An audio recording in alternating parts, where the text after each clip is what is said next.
When the roar fades, there is only silence, the kind that swallows a stadium whole. One moment, 80,000 voices thunder. The next, you can hear the wind cutting across the field and the faint whir of a cart rolling toward a man who hasn't moved. He lies face down on the turf, the same ground he's bled and sweat on his entire life, and for a second, no one breathes. The teammates kneel, the crowd waits, and time bends in the middle of the noise that used to mean life. I have seen that silence more times than I wish I could count. It is the sound of football's truth, a moment when toughness stops being a virtue and becomes a sentence. Every generation in this game learns to hide pain behind swagger, to walk away from wreckage and call it strength. But when the body finally refuses, when the mind cannot quiet the storm, we start to see the cost that was always there. They call it part of the game. A phrase so casual it hides the violence in plain sight. The tackles that twist knees backward, the helmet-to-helmet cracks that blur vision, the hands that tremble long after the crowd has gone home. None of it breaks a rule. It is all legal. Legal violence hits that aren't flagged but carved deep into the lives of the men who take them. They are taught that pain is currency, that every bruise is a down payment on respect. And so they spend themselves until there's nothing left to trade. In slow motion, football looks beautiful. The arcs, the collisions, the way motion freezes at the moment of impact. Physics turned into choreography. But beauty here is only the surface of something merciless. Because every graceful tackle is a test of how much the human body can absorb before it breaks. Every highlight reel hides a price tag you can't see. Broken discs, fractured vertebrae, micro tears in the brain that will whisper for decades. I remember one player who used to wrap his wrists so tight he lost feeling in his fingers. He said it helped him hit harder, helped him forget that the bones beneath the tape were cracked. He lasted 7 seasons. Today, he walks with a cane. Another told me he would drive home after games and pull over halfway because his eyes couldn't focus on the road. He laughed when he said it, because that's what the culture demands, laughter in the face of decline. We glorify those who endure. We replay the moment a man gets up after being crushed, and we call it heroic. But what happens when toughness crosses into destruction? What happens when the thing that makes you admired is the same thing that ends you? That question follows every player who limps out of the tunnel for one more snap. The league has tried to quantify risk. Concussion protocols, new helmets, safer tackling forms. Yet for all the technology, the essence of the game remains unchanged. Speed, collision, dominance. A perfect play still requires someone's body to yield. The physics of football don't lie. Momentum cannot be softened. It can only be absorbed. And those who absorb it the most are often the ones history forgets. For decades, we've built myths around the icons Montana, Brady, Rice, Sanders, but the undercurrent of the sport has always been the men who didn't make it that far.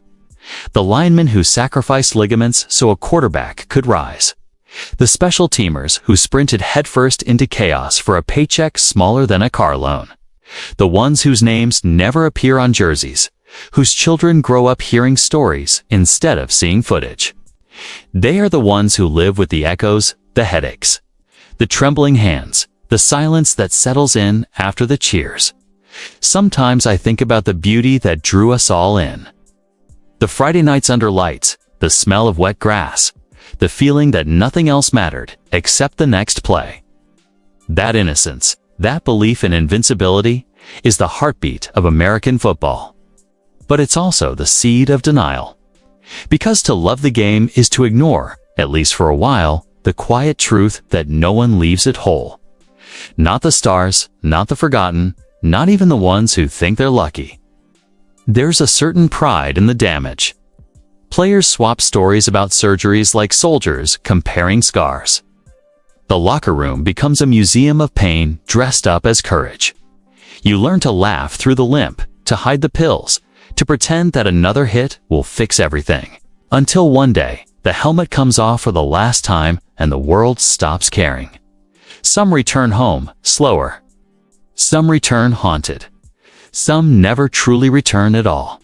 Their names fade from the broadcast scroll, their numbers disappear from merchandise, and their voices grow quieter each year. Yet their stories carry the heartbeat of what the game really is, a test of how much a human being can give before the giving consumes them. I've stood on the sideline as a stretcher rolled past and thought about how close beauty and tragedy live in this sport. The same moment that lifts a team to glory can end a man's life as he knew it. The same hit that wins a championship can steal memory, balance, or peace. There is no scoreboard for what happens after. Still, they keep coming. Every season, new faces line up under the same lights, chasing the same impossible dream. They know the odds. They've seen the documentaries, read the headlines, heard the testimonies of men who can no longer tie their shoes without shaking. And yet, they go. Because somewhere between hope and madness lies the essence of football, of faith that maybe this time will be different. That maybe the pain will mean something. It is easy to celebrate the victories, the rings, the Hall of Fame speeches. But the truth of the game lives in the margins, in the locker room after the loss, in the silence of a training room, in the phone that never rings after a cut. It lives in the hearts of those who were almost, and the ones who were used up and left behind. We tell ourselves that football builds character, that it teaches sacrifice and discipline. And perhaps it does. But it also teaches something darker. That worth is measured by endurance, and weakness is the one sin you cannot confess. That lesson follows men long after the cleats are gone. It follows them into their homes, their families, their nights of restless sleep. As I look back on the decades of this sport, I find myself asking the same question that haunts every story in this series. What does it cost to be remembered? Is the memory of one perfect play worth a lifetime of pain? Is glory still glory when it comes wrapped in silence? Because when the roar fades and the player lies still on the turf, the world sees a game paused in suspense. But those who've lived it know it's something else entirely. It's the sound of every sacrifice catching up at once, the price of devotion, the echo of a life given to the collision. And in that silence, we see the truth that binds them all. Toughness isn't about how hard you can hit. It's about how much of yourself you can lose before you stop pretending it doesn't hurt. Every generation of football fans knows the names of legends, the ones whose jerseys hang in bedrooms, whose highlights flood Sunday reels. Tom Brady, Jerry Rice, Walter Payton, Reggie White. The icons of dominance. But for every star who reaches immortality, there are hundreds who vanish before the camera ever finds them. These are the forgotten underdogs of the NFL, men who beat impossible odds just to stand on that field, only to be erased by the machine that made them. This story isn't about the trophies or the parades. It's about the players who lived in the shadows of glory, the practice squad bodies, the undrafted rookies, the journeymen who played through silence. It's about the resilience buried deep within a sport that devours its own. And it's about how, beneath the myth of the NFL's grandeur, there lies an ecosystem of survival, where the human spirit is tested every day against the cold math of professional football. Let's start with the math. Every year, over 1 million high school players suit up in pads across America. Only 6% of them will play college football. From there, the odds tighten into a noose. Barely 1.6% of college players make it to the NFL. Out of every 10,000 kids who ever pick up a football, only one will take a snap in the pros. And yet, the dream burns. It drives young men through weight rooms, through early mornings and concussions, through fields soaked with rain and blood. Because for that 1 in 10,000, the NFL isn't just a career, it's a promise. A promise that all the sacrifice will mean something. But what happens when it doesn't? What happens to the 99% who almost made it, or the ones who did, only to disappear within a season? The average NFL career lasts 3.3 years.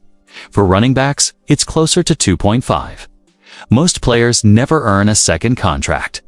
Half never even become vested in the league's pension plan.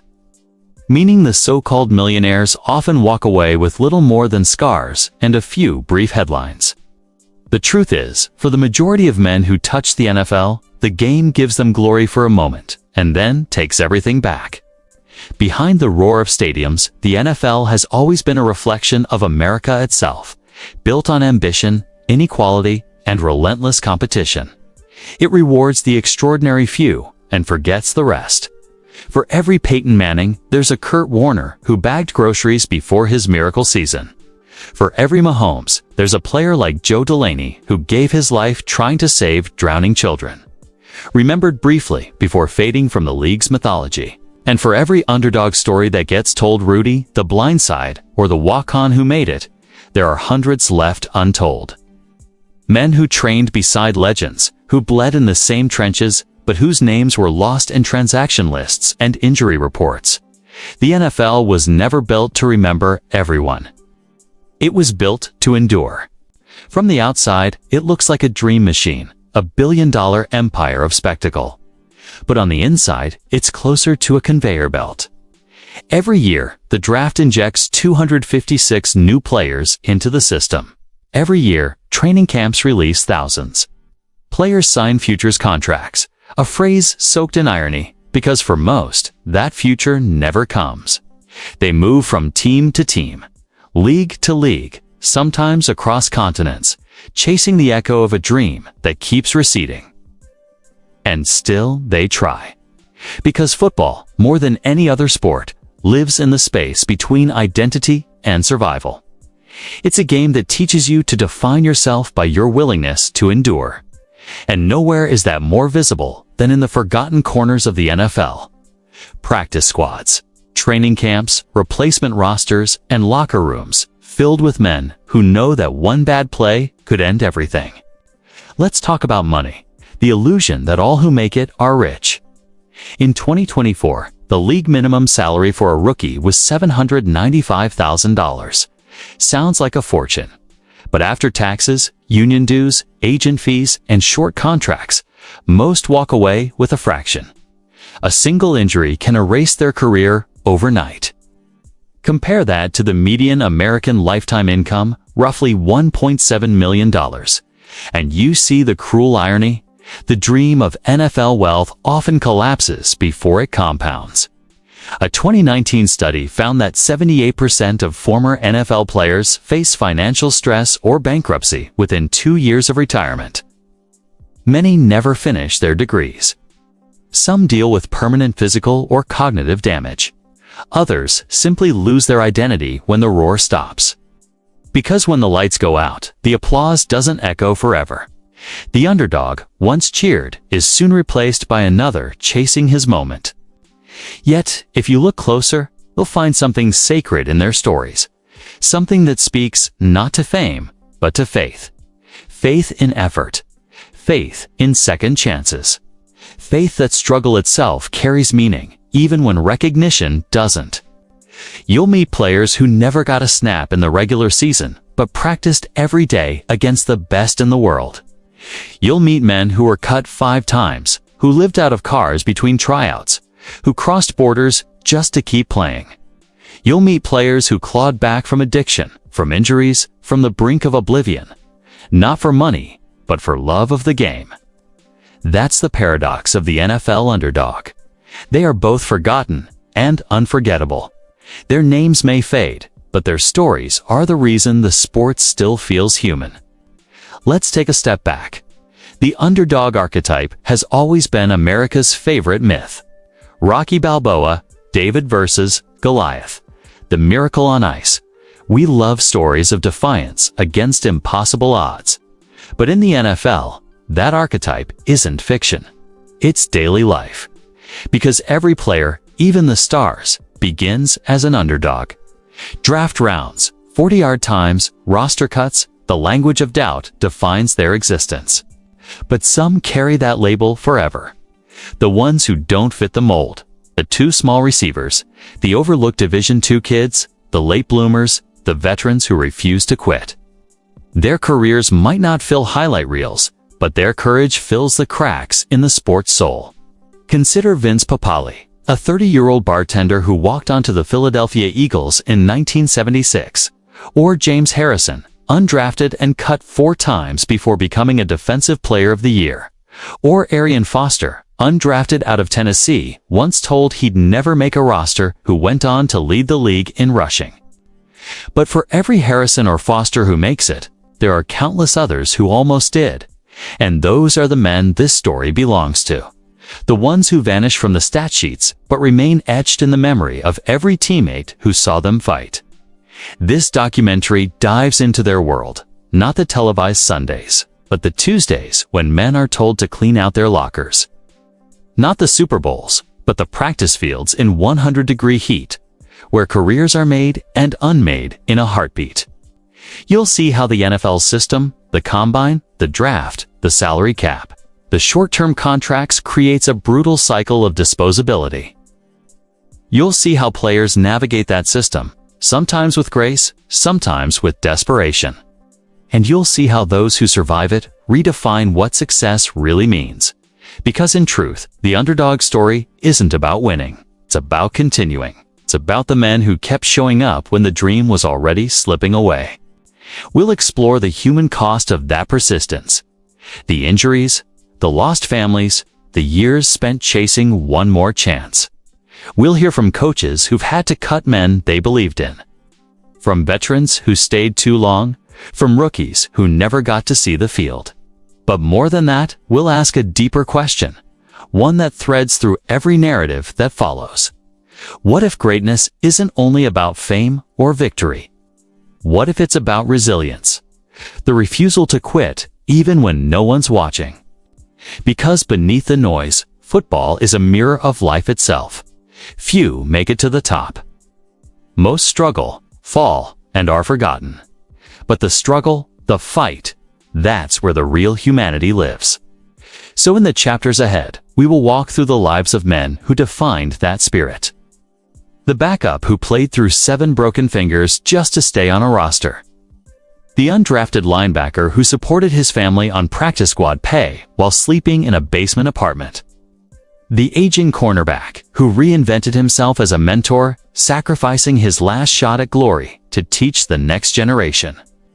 Their stories are the spine of football's hidden world, a world where courage outlasts applause.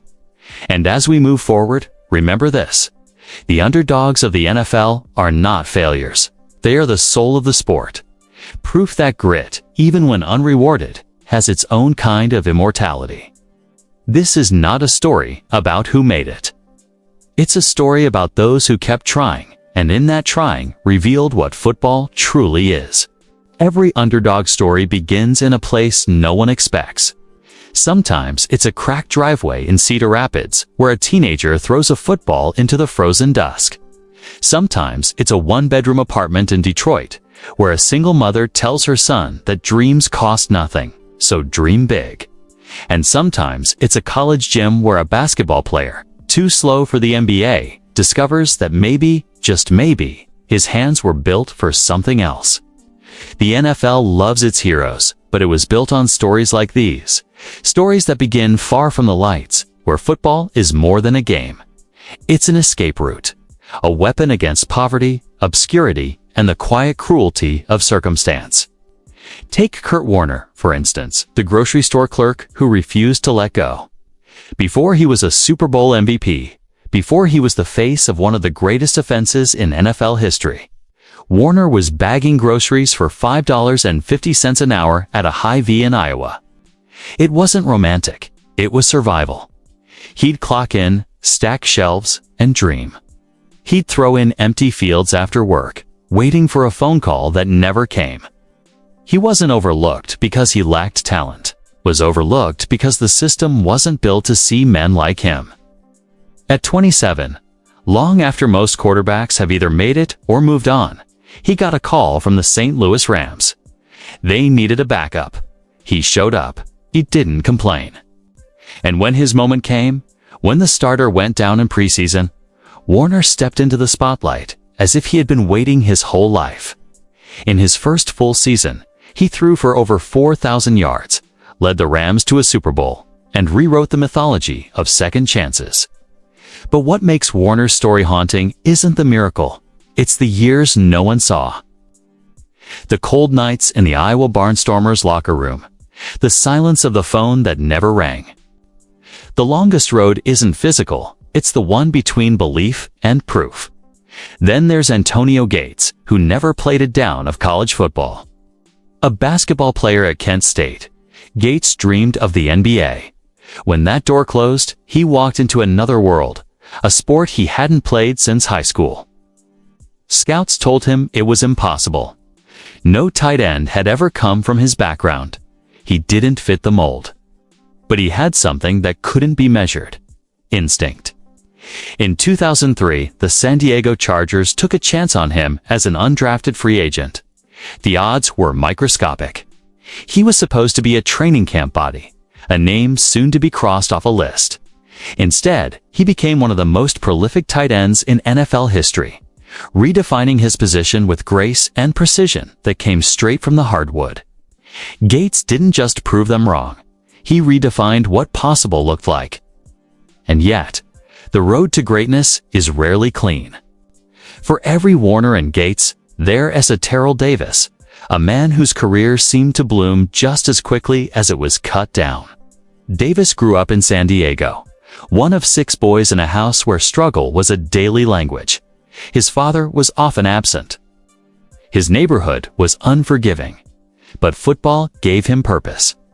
He carried that fire through college at Georgia, where he often sat behind bigger, faster backs. The NFL didn't expect much. He was drafted in the 6th round, the kind of pick that usually vanishes in the fog of preseason. But when Davis hit the field in Denver, something clicked. He wasn't the biggest or the fastest, but he ran with something the game couldn't quantify: conviction. Within 2 years, he was league MVP, leading the Broncos to back-to-back Super Bowl victories. And then, just like that, it ended. A torn ACL, a series of injuries. The road that began in hardship ended in silence. Davis would later say, "It is not how long you play, it is how hard you run while you re-there." That line cuts to the core of what being an underdog really means. It's not about how far you go, it's about how much of yourself you give in the attempt. Because for men like Warner, Gates, and Davis, football was never guaranteed. It was borrowed time, a fragile opportunity to turn circumstance into legacy. They didn't have the luxury of assuming tomorrow. Every practice, every down, every snap was an audition to stay alive in a system designed to move on without them. And behind their stories, there's a deeper truth about the sport itself. Football, in its purest form, is a meritocracy of pain. It rewards resilience more than talent. It favors those who can keep getting up, not just from tackles, but from life's heavier blows. That's why so many of these men come from the margins. Because struggle builds something that no weight room can. Poverty teaches patience. Rejection teaches focus. And hunger, real hunger, creates the kind of toughness that Dose and T fade when the lights go out. Kurt Warner's rise wasn't a miracle. It was a culmination. Every rejection, every night of doubt, every hour behind that grocery store counter became fuel. Antonio Gates' transformation from basketball player to NFL star wasn't an accident. It was adaptability at its most human, and Terrell Davis' truncated career wasn't a tragedy. It was a testament to living fully in the moment you're given. There is a quiet pattern in all their lives, an unspoken philosophy that separates survivors from dreamers. They all faced a point where the dream seemed over, and they all made the same decision: keep going anyway. That's what defines the underdog. The refusal to quit when logic says it's time to stop. It's the kid who tapes his cleats together because he can't afford new ones. The player who stays in the facility long after practice ends, hoping a coach will notice. The man who plays through pain because he knows one missed day could mean a career. For most of the forgotten underdogs, that's what the NFL really is. Not a dream, but a deadline. A race against age, injury, and invisibility. And when they make it, even for a moment, it's not just victory, it's redemption. It's proof that the human spirit, when cornered, can still find a way through. But beneath the triumphs lies a harder question. What does it take to believe in something that keeps breaking you? For Warner, belief came from faith that his story had purpose beyond football. For Gates, it came from competition, the need to prove that failure in one arena didn't define him. For Davis, it came from the fire of his roots, a promise to his younger self that he'd never stop running. Different paths, same spirit. Different endings, same fight. Their journeys aren't just about making it to the NFL. They're about surviving the climb. About learning that success in football, like in life, isn't measured by how long you stand at the top, but by how many times you refuse to fall off the mountain. Because behind every highlight reel, there's a long road paved with silence, sacrifice, and the kind of determination that doesn't fit into statistics. And as we continue, we see that the NFL's underdog story isn't confined to a few outliers. It's the thread that ties generations together. From factory towns to forgotten colleges, from undrafted free agents to late-round picks. These men carry the weight of everyone who was told they couldn't. Their success is rare, but their struggle is universal. And in that struggle lies the real beauty of football, not in perfection, but in persistence. This is where the story begins, on the longest road where dreams are born from nowhere and men rise from nothing. Before the Super Bowls, before the modern spectacle, before the television deals and billion-dollar franchises, there was a time when the NFL had a color line. A quiet, unofficial wall built not from written law, but from silence and exclusion. Between 1934 and 1946, no black players suited up in the National Football League. For 12 long years, the league that called itself America's Game closed its gates to the very people who had helped build its foundation. And yet, out of that silence came a defiance that would shape the soul of football forever. The story of the underdog in the NFL doesn't begin with contract disputes or draft snubs. It begins with men like Marion Motley, Bill Willis, and Kenny Washington, players whose courage in the shadow of segregation made it possible for generations to follow. Their fight wasn't just for playing time. It was for recognition, for dignity, and for the right to exist in a game that pretended not to see them. To understand their struggle, we have to go back to the 1930s. Football was still young, rough, and regional. Teams were loosely organized. Racism wasn't just tolerated, it was institutionalized. The NFL never issued an official statement banning black players. But the results spoke for themselves. By 1934, every African American had quietly disappeared from team rosters. The reasons were as cynical as they were cruel. Some team owners feared racial tensions with white fans. Others refused to share locker rooms or showers. And some simply bowed to social pressure, keeping the league orderly, as they called it, by maintaining a color line. But black players didn't vanish from the game. They just found other ways to keep playing. Across the country, semi-pro and independent teams formed squads like the Los Angeles Bulldogs and the Chicago Comets, barnstorming across small towns, playing anyone who would face them. They played for gas money, for pride, and for something deeper, the belief that talent had no color. That belief lived in Kenny Washington, a star at UCLA in the late 1930s. Washington was electric, the kind of athlete who could change a game with a single run. He led the nation in total offense, broke school records, and shared a backfield with Jackie Robinson. But when the 1940 NFL draft arrived, no team called his name. Every scout knew he was one of the best players in the country, but every owner knew what signing him would mean. Washington took his talent to the West Coast semi-pro leagues. He played for the Hollywood Bears, dazzling crowds that were smaller but louder. Crowds that didn't care about segregation, only skill. In 1946, when the Los Angeles Rams wanted to move into the city-owned Coliseum, local black journalists and civil rights groups pressured them to integrate. Publicly, permanently.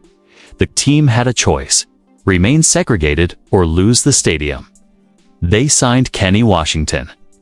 When he walked onto the field in that Rams uniform, it wasn't just a debut, it was a reckoning. The crowd understood the weight of that moment. He wasn't just a running back. It was a symbol of everything that had been denied. Washington played through chronic knee injuries, years of neglect, and the pressure of representing an entire people. But he played anyway, because for him, the game wasn't about fame. It was about finishing what others had started. Around the same time, two other men were breaking through in a different city: Marion Motley and Bill Willis. Both signed by Paul Brown of the Cleveland Browns in the new All-America Football Conference, AAFC. Motley was a fullback, built like a tank, but with the speed of a receiver. At 6'1", 238 pounds, he was a nightmare to tackle. But more than his body, it was his spirit that made him dangerous.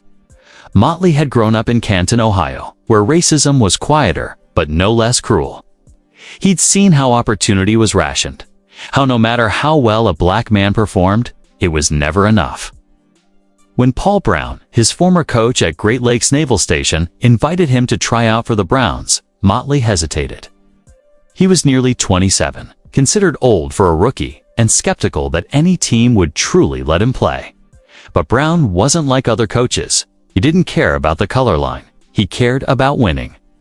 Motley made the roster. And when he hit the field, he changed the game. In his first season, he led the league in rushing and helped the Browns dominate their rivals. His combination of power and finesse forced defenses to evolve. He became, as one reporter wrote, the locomotive that couldn't be stopped. Alongside him was Bill Willis, a quiet, wiry lineman from Ohio State. Willis wasn't imposing at first glance, undersized for a defensive tackle, but he was relentless. His speed off the line made him revolutionary. He didn't just block, he disrupted. But for Willis, every game came with a different kind of violence. Opposing players called him slurs at the line of scrimmage. Some refused to shake his hand. Others tried to injure him outright. He responded the only way he knew how, by beating them on every snap. In 1946, when Motley and Willis took the field, they weren't just players. They were test cases for whether football and America could change. Their courage didn't erase racism from the game. It exposed it. When the Browns joined the NFL in 1950, both men had to prove themselves all over again. Fans hurled insults from the stands. Teammates sometimes kept their distance. But winning has a way of changing history's tone. By the time Motley retired, he was the league's all-time leading rusher. In 1968, he became one of the first black players inducted into the Hall of Fame. Still, the shadow of segregation never fully lifted. It shaped how the league recruited, how media covered players, how opportunities were distributed. Even decades later, the echoes remained in the scarcity of black quarterbacks, in the limited access to coaching and executive roles. The color line was gone, but its consequences lingered. When we talk about the NFL's forgotten underdogs, we often think of small-town players, undrafted hopefuls, or those lost to injury. But in truth, the first underdogs were men like Washington, Motley, and Willis, players who fought not only opponents, but the entire structure of the sport itself. They weren't chasing fame. They were reclaiming space. Every snap they played was political. Every yard gained was an act of resistance. They didn't just open doors, they broke them down. And still, they paid the price in silence. When their bodies failed, the league moved on, just as it always had. Washington retired in pain. Motley and Willis faded into the background of history until historians and archivists brought them back into focus. But their impact runs deeper than any stat line, because without them, the NFL's later stories of redemption and equality, from Doug Williams to Patrick Mahomes, could never exist. The forgotten pioneers of the 1940s remind us that progress in sports is rarely granted. It's taken. And every player who lines up today, regardless of color, carries a fragment of their defiance in his DNA. Football, at its best, reflects America's contradictions, brutality and beauty, exclusion and resilience. The underdogs of that era didn't just survive segregation. They rewrote what belonging looked like. Their courage didn't just make the NFL more inclusive, it made it more human. It begins in a quiet room on the second day of the NFL draft, when hope turns into static. For some men, the phone never rings. Their families sit in silence, refreshing screens, waiting for a name that never appears. The cameras are gone, the analysts move on, and the draft fades into a celebration for others. But for a few, that silence becomes fuel, the spark that ignites the undrafted revolution. I've met men who carried that silence like a wound. They weren't just playing for money or pride. They were playing to prove they belonged in a world that didn't believe in them. Players like James Harrison, Priest Holmes, Tony Romo, and Wes Welker didn't arrive through golden pipelines or five-star recruiting trails. They came from the cracks of America's football dream, the overlooked, the uninvited, the invisible. The undrafted path is brutal. Out of tens of thousands of college players, fewer than 2% ever make an active NFL roster. Of those, less than 1% come from the undrafted pool. The league's economics make it nearly impossible. No signing bonus, no guarantees, no room for error. A first-round pick can fumble and get another chance. An undrafted rookie can sneeze during a drill and lose his shot forever. James Harrison knew that better than anyone.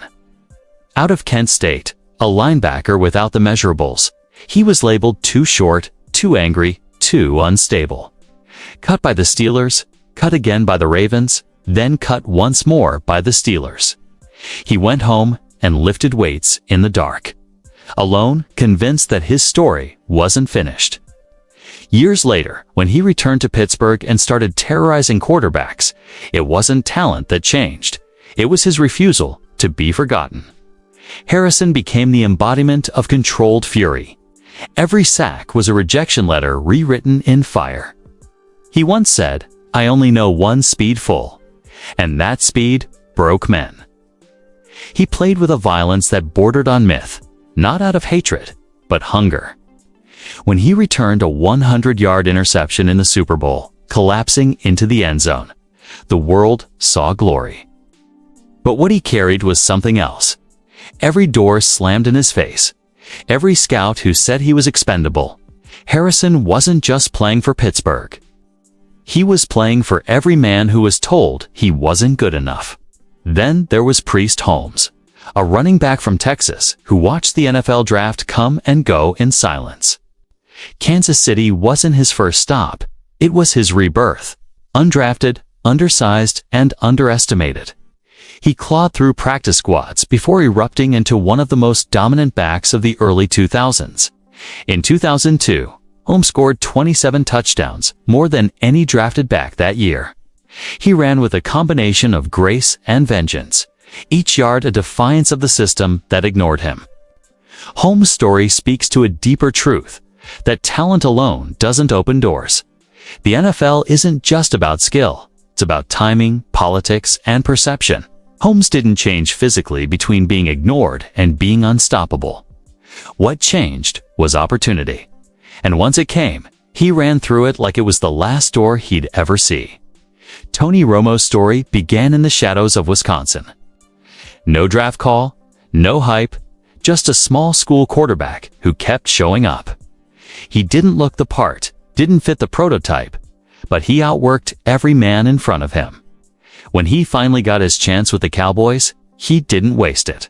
His rise wasn't meteoric. It was patient, precise, built through film rooms and midnight throwing sessions. Romo once said, "The great thing about being forgotten is that no one sees you coming." For years, he was the backup, the quiet observer. Then, suddenly, he was the franchise. What made his story remarkable wasn't the fame that followed. It was how he carried the weight of being the afterthought, turning it into calm under pressure. He knew chaos. He'd lived it before he ever stepped on a Sunday field. Wes Welker's journey might be the purest symbol of the undrafted revolution. 5'9", undrafted, discarded by the Chargers after one game.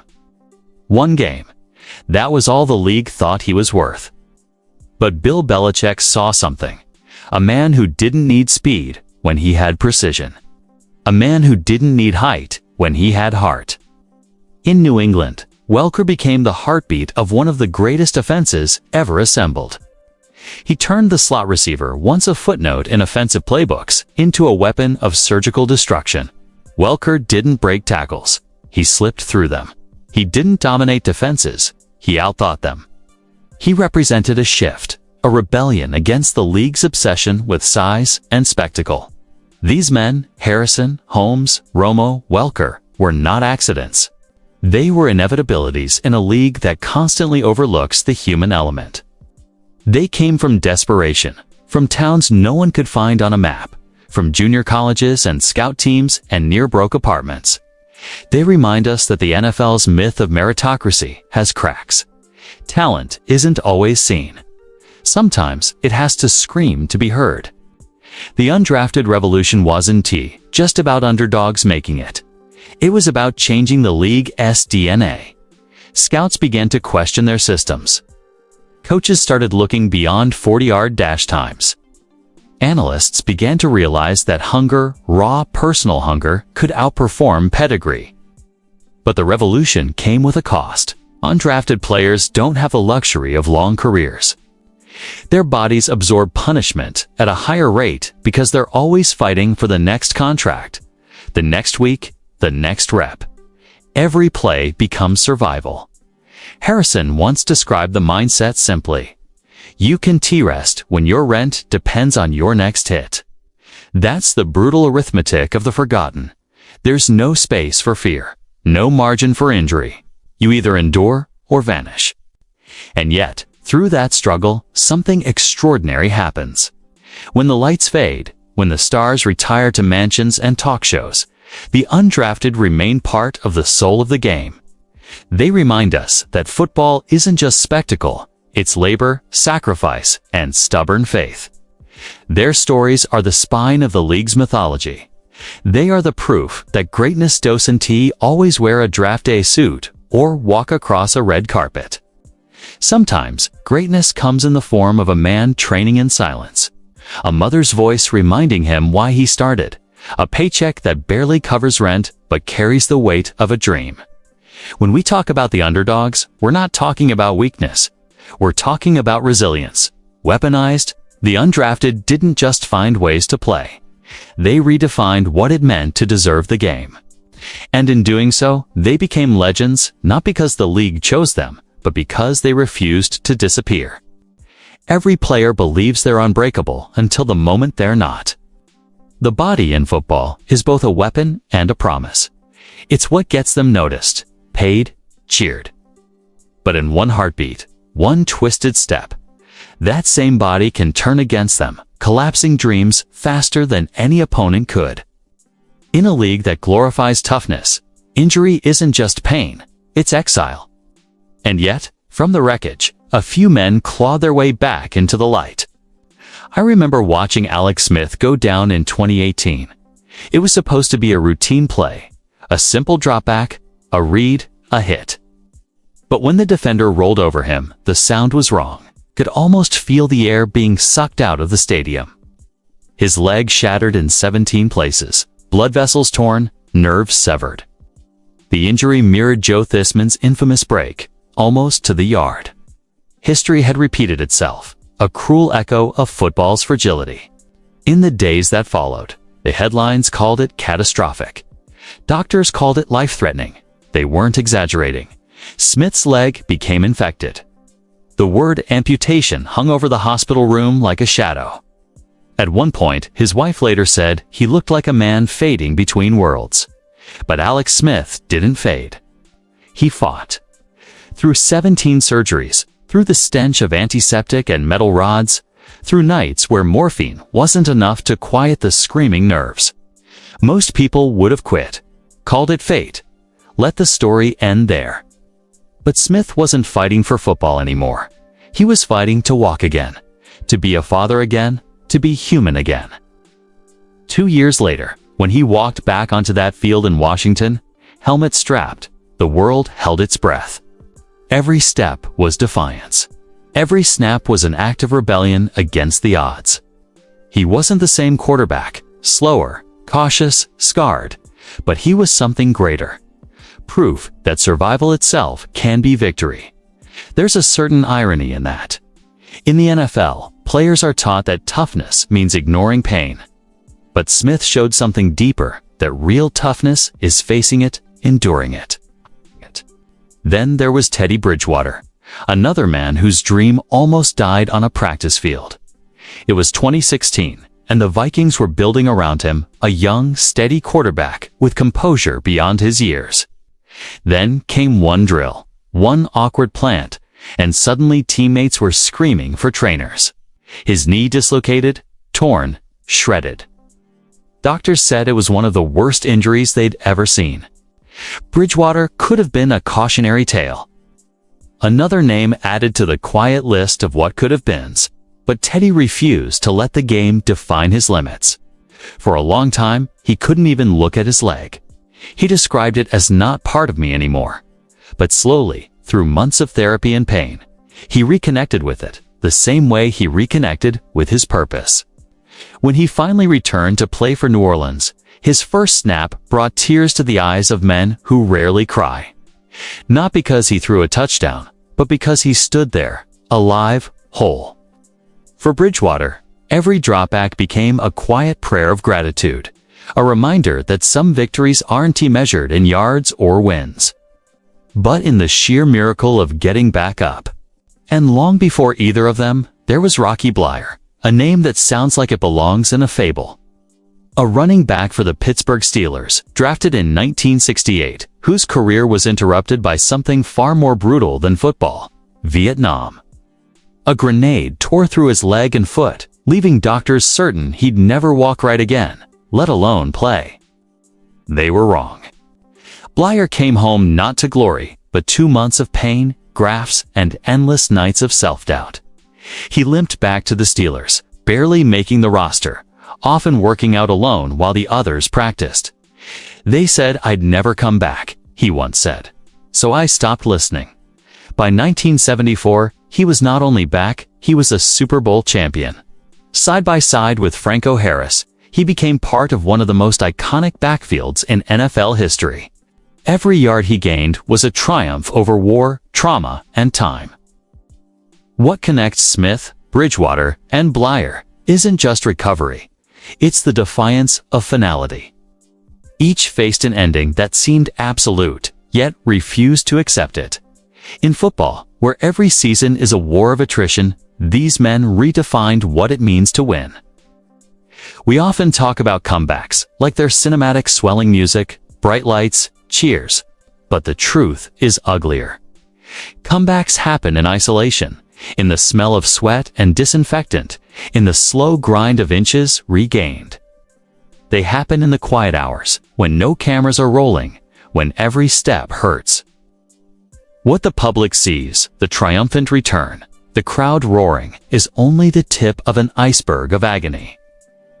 Beneath that surface is the real story, the psychological warfare of reclaiming one's body after it betrayed them. There's something sacred about the way football players talk about their injuries. They never describe them as tragedies. They describe them as challenges. Alex Smith once said, "You can't be afraid of life after almost losing it." Teddy Bridgewater said, "If I can get through that, I can get through anything."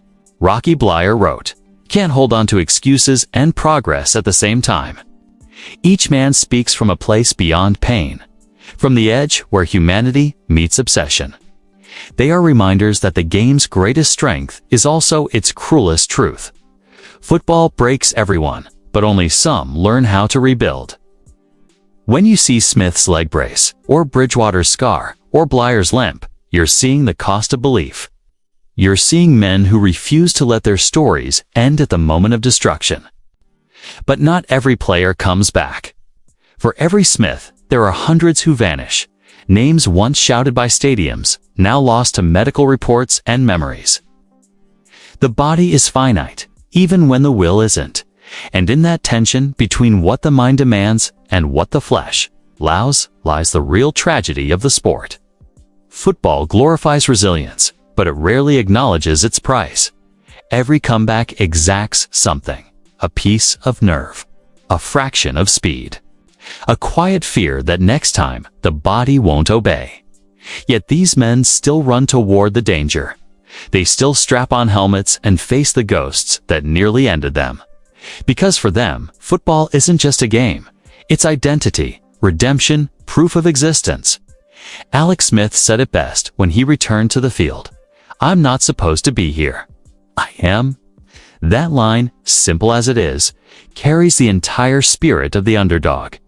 The idea that being here, against all odds, is enough. And when we think of them, the limping veterans, the scarred survivors, we reminded that the beauty of the game docente lie in its perfection. It lies in its imperfection, in the broken bodies that refuse to stay broken. Because sometimes, the most heroic thing a man can do in this sport, win. It is simply get up. Every Sunday, millions watch the flash and glory, the quarterback's spiral cutting through the air, the receiver leaping into legend, the running back bursting through daylight. But beneath all that, hidden in plain sight, are the men who make those moments possible, the ones who bleed in silence. The linemen, the special teamers, the practice squad journeymen, the invisible laborers of the NFL. They don't make the highlight reels. Their names aren't on jerseys sold in malls or chanted from bar stools. Yet every snap, every inch of progress begins with them. They live in the trenches, the brutal, suffocating space where physics and violence meet. In the trenches, there are no clean hits, only collisions, shoulder pads colliding with rib cages, helmets grinding against face masks. It's the unseen grind of the game, the unglamorous war that rages beneath the surface of every play. Take the offensive line, 5 men bound together by trust and instinct. Their job isn't to shine, but to disappear. When they do their work perfectly, no one notices. When they falter once, the entire world does. It's a profession built on anonymity, self-sacrifice, and an understanding that glory belongs to someone else. Former NFL lineman Jeff Schwartz once said, "If you're hearing my name during a broadcast, it's probably because I screwed up." He wasn't joking. Linemen are punished by invisibility. They fight in silence. Their worth measured not by what they achieve, but by what they prevent. For every Tom Brady or Patrick Mahomes, there is a wall of nameless giants absorbing the impact, breaking fingers, tearing ligaments, enduring pain most fans will never comprehend.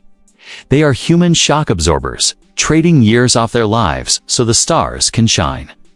Consider Jeff Saturday, a former undrafted free agent who spent years just trying to make a roster spot. He wasn't supposed to become Peyton Manning's anchor in Indianapolis, but he did through sheer will, technique, and toughness. Saturday wasn't a natural athlete. He was a grinder, a craftsman. For over a decade, he stood between defenders and one of the most valuable arms in football history. When he retired, he didn't have commercials or endorsement deals.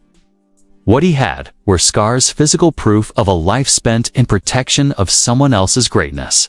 And then there are the defensive linemen, the ones tasked with disrupting order. Theirs is a different kind of violence, controlled chaos, raw aggression refined into art.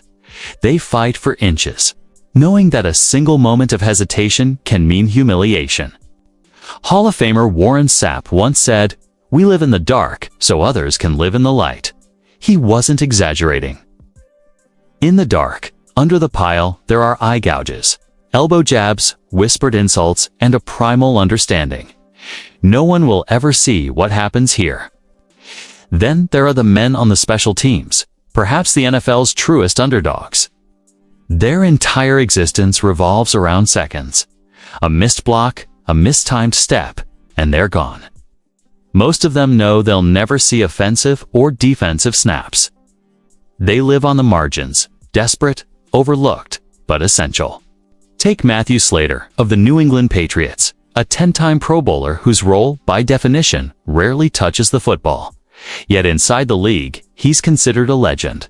His career was built on effort, precision, and pride in the smallest details, sprinting full speed downfield to make a single tackle. Slater once said, "Special teams isn't about glory, it's about trust." Trust. That's the thread that ties these forgotten men together. They trust that their sacrifice matters, even if no one sees it. They trust that the game remembers, even if fans don't. But what happens when that trust fades? When the body breaks down and there's no film to remember them by? That's the tragedy of the trenches. They leave their mark on the game, but the game rarely leaves its mark on them. They retire with battered hands, replaced knees, and fading memories. Many slip into anonymity, some into painkillers, others into silence. In 2011, researchers at Boston University's CTE Center examined the brains of several former linemen. The findings were staggering. Repeated subconcussive hits, not the big knockouts, but the constant low-level collisions were eating away at their brains. The very repetition of their labor, the act of doing their job perfectly, was slowly destroying them. It turns out that the most dangerous part of football isn't the spectacular hit, it's the routine one. Linemen on average collide with opponents over 60 times a game. Multiply that by 16 games a season, 10 years in the league, and you begin to see the arithmetic of decay. Eugene Monroe, a former Ravens offensive tackle, walked away from the NFL at 29. Not because he couldn't play, but because he realized the cost. "Every hit changes you," he said. "Even the ones you don't feel." He became one of the first players to speak openly about brain trauma and player safety. For that honesty, he was quietly ostracized. The league doesn't like reminders that its foundation is built on men breaking themselves for the sake of spectacle. Then there's the practice squad, the purgatory of the NFL. 53 players make the roster. Dozens more hover just outside it, waiting for a call that may never come. These are men who live on the edge of the dream, never quite inside it. They're the ones who mimic opponents in practice, who take the hits so the starters don't have to, who chase every opportunity like it's oxygen. Their paychecks are smaller, their futures uncertain. Many live week to week, moving from city to city, team to team, hoping for that one chance to step under the lights. Most never get it. Yet they keep going, driven by the same fire as the superstars. The NFL at its core is built on hierarchy. The higher the spotlight, the less room there is below. For every Brady or Mahomes, there are hundreds of linemen, blockers, and gunners holding up the foundation, the men who sweat and strain so someone else can rise. But every so often, one of these invisible men breaks through the surface, a brief flash of recognition before fading back into anonymity. A perfect block that springs a touchdown, a tackle that saves a game, a recovery that shifts momentum. Moments that matter but are quickly forgotten. That's the cruel paradox of the trenches. Their success is designed to be invisible. When they do their job perfectly, they disappear. And yet, if you listen closely, really listen, the heartbeat of football doesn't come from the fans or the stars. It comes from the line of scrimmage. From the heaving breaths of 300-pound men locked in ritual combat. From the sound of impact that echoes longer than applause. They are the forgotten heroes of the sport's most dangerous ballet.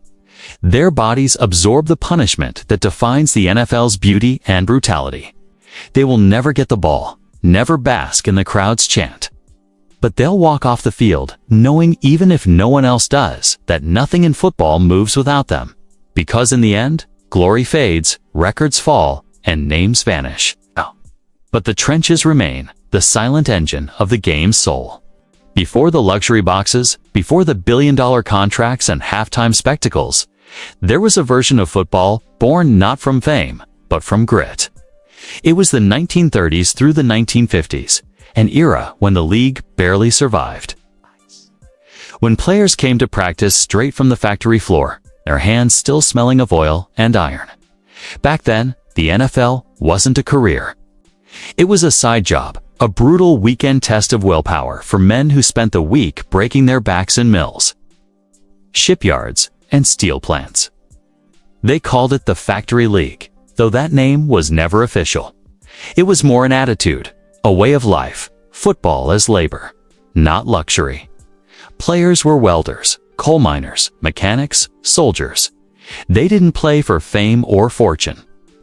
They played for pride, for identity, for the small-town honor of wearing a jersey stitched by their own neighbors. In those early decades, the NFL was a struggling institution, often overshadowed by college football. Crowds were small, paychecks smaller. A lineman could expect $50 or $60 a game, maybe $100 if he was lucky. Most players worked full-time elsewhere just to survive.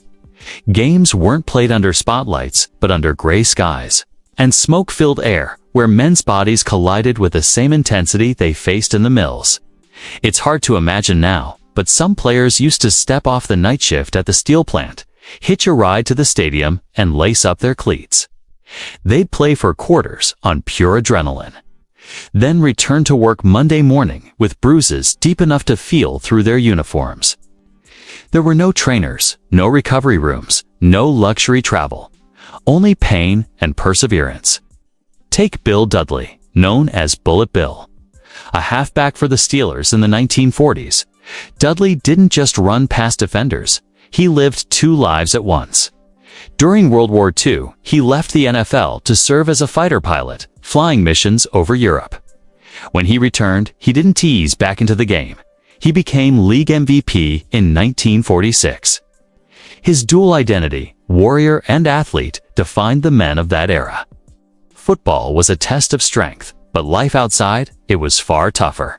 Then there was Chuck Bednarik, often called Concrete Charlie. The nickname wasn't metaphorical. He literally worked for a concrete company in the off-season. Bednarik played both offense and defense, a 60-minute man in an era before specialization, hit like a train and never apologized for it. "This is a man's game," he once said. You hit or you get hit. His leather helmet offered almost no protection, yet his mentality symbolized the entire generation. Men forged by hard labor and harder times. Bednarik famously delivered one of the most devastating tackles in NFL history, laying out Frank Gifford in 1960. The photograph, Bednarik standing over Gifford's motionless body, fist raised, became an emblem of football's primal force. But what most forget is that both men, off the field, were humble workers trying to feed families in a post-war America still finding its footing. That's the truth about the Factory League. These weren't celebrities. They were survivors. The Great Depression had stripped much of the country bare. Football became one of the few places where blue-collar men could reclaim dignity, however, briefly. Some teams literally represented industrial employers. The Green Bay Packers, founded by a meatpacking company. The Pittsburgh Steelers, born in a city that smelled of molten metal. The Chicago Bears, rooted in a meatpacking empire. The league was a mirror of American labor, rough, raw, unrefined. During World War II, as rosters thinned, teams merged just to stay alive. The 1943 Steagles, a temporary fusion of the Steelers and the Philadelphia Eagles, were a symbol of the times. Players who weren't overseas fighting were working in factories that powered the war effort. Those who did play often did so between shifts, producing ammunition, tanks, or ships. Marion Motley and Bill Willis, among the first black players to reintegrate pro football after decades of segregation. Both came from the same blue-collar mold. Motley worked at a steel mill before joining the Cleveland Browns. Willis's work ethic, honed through labor and quiet perseverance, would later help redefine what professionalism meant in the sport. Football, in that time, wasn't an escape from work, it was an extension of it. Every play reflected the physical toll of a generation that had survived economic collapse and global conflict. Players' hands were calloused from more than just gripping a ball. Their lungs were filled with soot, their muscles hardened from factory machinery. When they hit each other, they were carrying not just pads, but the weight of survival itself. Even legends like Sammy Baugh, one of the first great quarterbacks, worked ranches in the off-season.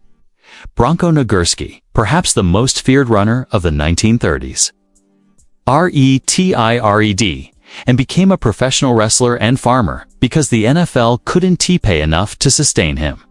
Nagurski once said, "I worked harder on the farm than I ever did on the field." That was the spirit of his generation. The game was brutal, but life outside, it was worse. In this forgotten chapter of NFL history, toughness wasn't a slogan, it was oxygen. Players stitched torn jerseys themselves, wrapped their own injuries, played through broken ribs because there were no substitutes. They didn't talk about mental toughness. They embodied it. When war ended and prosperity began to reshape America, football evolved too. Stadiums got bigger, paychecks grew, and television transformed the game into spectacle. But the DNA of those early decades, the working-class soul, never left. Every lineman who grinds, every player who plays through pain, carries a piece of that lineage. Still, the league rarely honors them. Their stories exist in yellowed photographs and fading newspaper columns. The statistics are incomplete. Many of their names are lost entirely. Their sacrifices undocumented. Their impact absorbed into the mythology of the modern NFL. But without them, there is no league. They were the scaffolding on which football's empire was built. Men who played not for fame, but for the idea that toughness itself could mean something. When I think about them, I imagine the sound of those old fields, not roaring crowds, but wind cutting through rusted bleachers, the crunch of frozen dirt beneath leather cleats, the grunt of men colliding without fanfare. That was football before fame, pure, primitive, and profoundly human. The Factory League generation played for something the modern game can't replicate: necessity. They didn't chase endorsements, they chased survival. They weren't entertainers. They were working men who treated Sunday as just another shift. And yet, because of them, football became America's game. Their resilience turned a niche sport into a national identity. The NFL's modern billion-dollar spectacle rests on the shoulders of men who played for $50 and a handshake. They were never in it for legacy, but legacy is exactly what they left behind. In the fall of 1987, football found itself at war. Not against rival teams, but against itself. The stadium lights still flickered on Sunday afternoons. The national anthem still played, and the helmets still gleamed beneath the autumn sun. But behind that familiar spectacle was something uncanny. The stars were gone. The veterans were picketing outside stadium gates. And inside, on the field, stood ordinary men, truck drivers, construction workers, ex-college athletes, even bartenders suddenly wearing NFL jerseys. They were called replacement players, though the media preferred harsher names: scabs, scouts, nobodies. For 3 surreal weeks in 1987, they carried the weight of a billion-dollar league on their shoulders. They were temporary heroes in a season defined by chaos, a strange interlude where dreams and desperation collided beneath the same goalposts. To understand how that happened, you have to go back to the tension that had been building for years. NFL players, long underpaid compared to their impact, had reached a breaking point. They wanted free agency, better pensions, and fairer contracts. In the mid-1980s, the league was booming. Television money was pouring in. Owners were richer than ever, but most players had little control over their futures. The NFL Players Association, led by Gene Upshaw, voted to strike.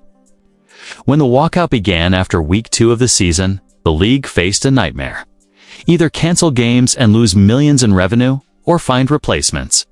Commissioner Pete Rozelle, caught between the union and the owners, made the controversial choice: the show would go on. teams scrambled to build rosters overnight. They held open tryouts across the country, sifting through the cast-offs of football's fringes. Former college stars who never got drafted. Veterans cut in training camp, players from semi-pro leagues, even ex-high school coaches still clinging to glory days. Some men literally answered newspaper ads. NFL teams seeking players. Report to camp immediately. That's how people like Ed Rupert, a bartender from Virginia, found himself wearing a Washington Redskins jersey on national television. Or Sean Payton, a young quarterback who had been cut by the Chicago Bears, got another shot years before he'd become a Super Bowl-winning coach. The replacement games were unlike anything before or since. Stadiums were half empty, crowds booed, and television announcers tried to pretend it was business as usual. Yet the games counted. The league insisted the season's integrity remained intact. Every touchdown, every interception, every broken tackle mattered in the record books. The players who crossed the picket lines faced brutal ridicule. Outside stadiums, striking veterans shouted insults, calling them traitors, sellouts, fakes. Some replacement players had to walk through jeering crowds just to reach locker rooms. Inside, they found uniforms that still carried the names of the men they were replacing. Yet for many, it was the only chance they'd ever get. Take Tony Robinson, a former Tennessee quarterback who had once been one of college football's brightest prospects before injuries and legal trouble derailed his career. When the strike hit, Robinson got a call from the Washington Redskins. For one fleeting Sunday, he was an NFL starter. He threw for over 200 yards against the Dallas Cowboys, a game the replacements actually won. That victory, 13-7, became symbolic. The Redskins' replacement squad, made up almost entirely of overlooked journeymen, went 3-0 during the strike. When the regular players returned, those 3 wins helped propel Washington to the playoffs and ultimately to a Super Bowl victory. None of the replacements got championship rings at the time. Their contribution was erased from the narrative, buried under the return of the stars. It wasn't until decades later, in 2018, that the Washington franchise finally awarded those replacement players Super Bowl rings, a symbolic act of recognition 31 years overdue. By then, most had long moved on, their brief moment of fame replaced by the grind of ordinary life. For some, that transition back to anonymity was harder than they expected. Imagine it. One week you're working in a warehouse. The next, you're catching passes in an NFL stadium. And then, just like that, it's gone. The curtain drops, and you return to the job you left. Surrounded by coworkers who watched you on TV, you've tasted a dream few ever touch, only to lose it faster than you gained it. That's what made the 1987 strike season so haunting. It blurred the line between fantasy and reality, between what football was and what it could never be again. These were not superstars. They were men who had carried their pads in duffel bags, who had slept in cars to make training camp, who had been told 100 times they weren't good enough. For 3 weeks, they proved otherwise. The irony was cruel. While they were living their dream, many of the striking players were living their worst nightmare. Veterans watched from picket lines as strangers wore their jerseys, caught passes in their end zones, and collected the cheers they'd earned. The NFL's decision to use replacements fractured locker rooms for years. Some friendships never healed. And yet, the replacement games drew in millions of television viewers. Some fans, tired of the strike drama, simply wanted football. They didn't care who played. Others boycotted, calling it a mockery of the sport. Either way, the message was clear. The NFL brand was bigger than its players. The league had found a way to survive without its stars, at least temporarily. That revelation terrified the union. Within 3 weeks, cracks appeared in the strike. Players began crossing picket lines. By mid-October, the walkout collapsed, and the veterans returned. The replacements were dismissed almost as quickly as they'd arrived. But not all of them disappeared. A few, like Steve Bono, Jeff Bostic, and Sean Payton, managed to parlay their short-term appearances into long careers. Most, however, slipped back into obscurity, carrying memories of those 3 weeks like a private relic. In hindsight, the 1987 replacement season wasn't just an oddity, it was a mirror of America itself. A nation built on labor, divided by class, struggling between ideals of solidarity and individual opportunity. The replacements symbolized both betrayal and possibility. They exposed how fragile loyalty could be when dreams were on the line. Years later, many of those men spoke about the strange pride they still felt. "I knew I'd be hated," one former player said, "but I'd been working construction my whole life. You think I was going to turn down the NFL because someone might call me a name?" There's something undeniably human about that honesty. The 1987 strike season stripped football down to its core. Ambition, desperation, and the haunting truth that the dream of making it, even briefly, is powerful enough to eclipse almost anything. Those 3 weeks became an unintentional experiment. What happens when the league trades stars for strivers? When the game is played, not for wealth, but for validation. It wasn't polished football. It was messy, unpredictable, sometimes ugly. But it was real.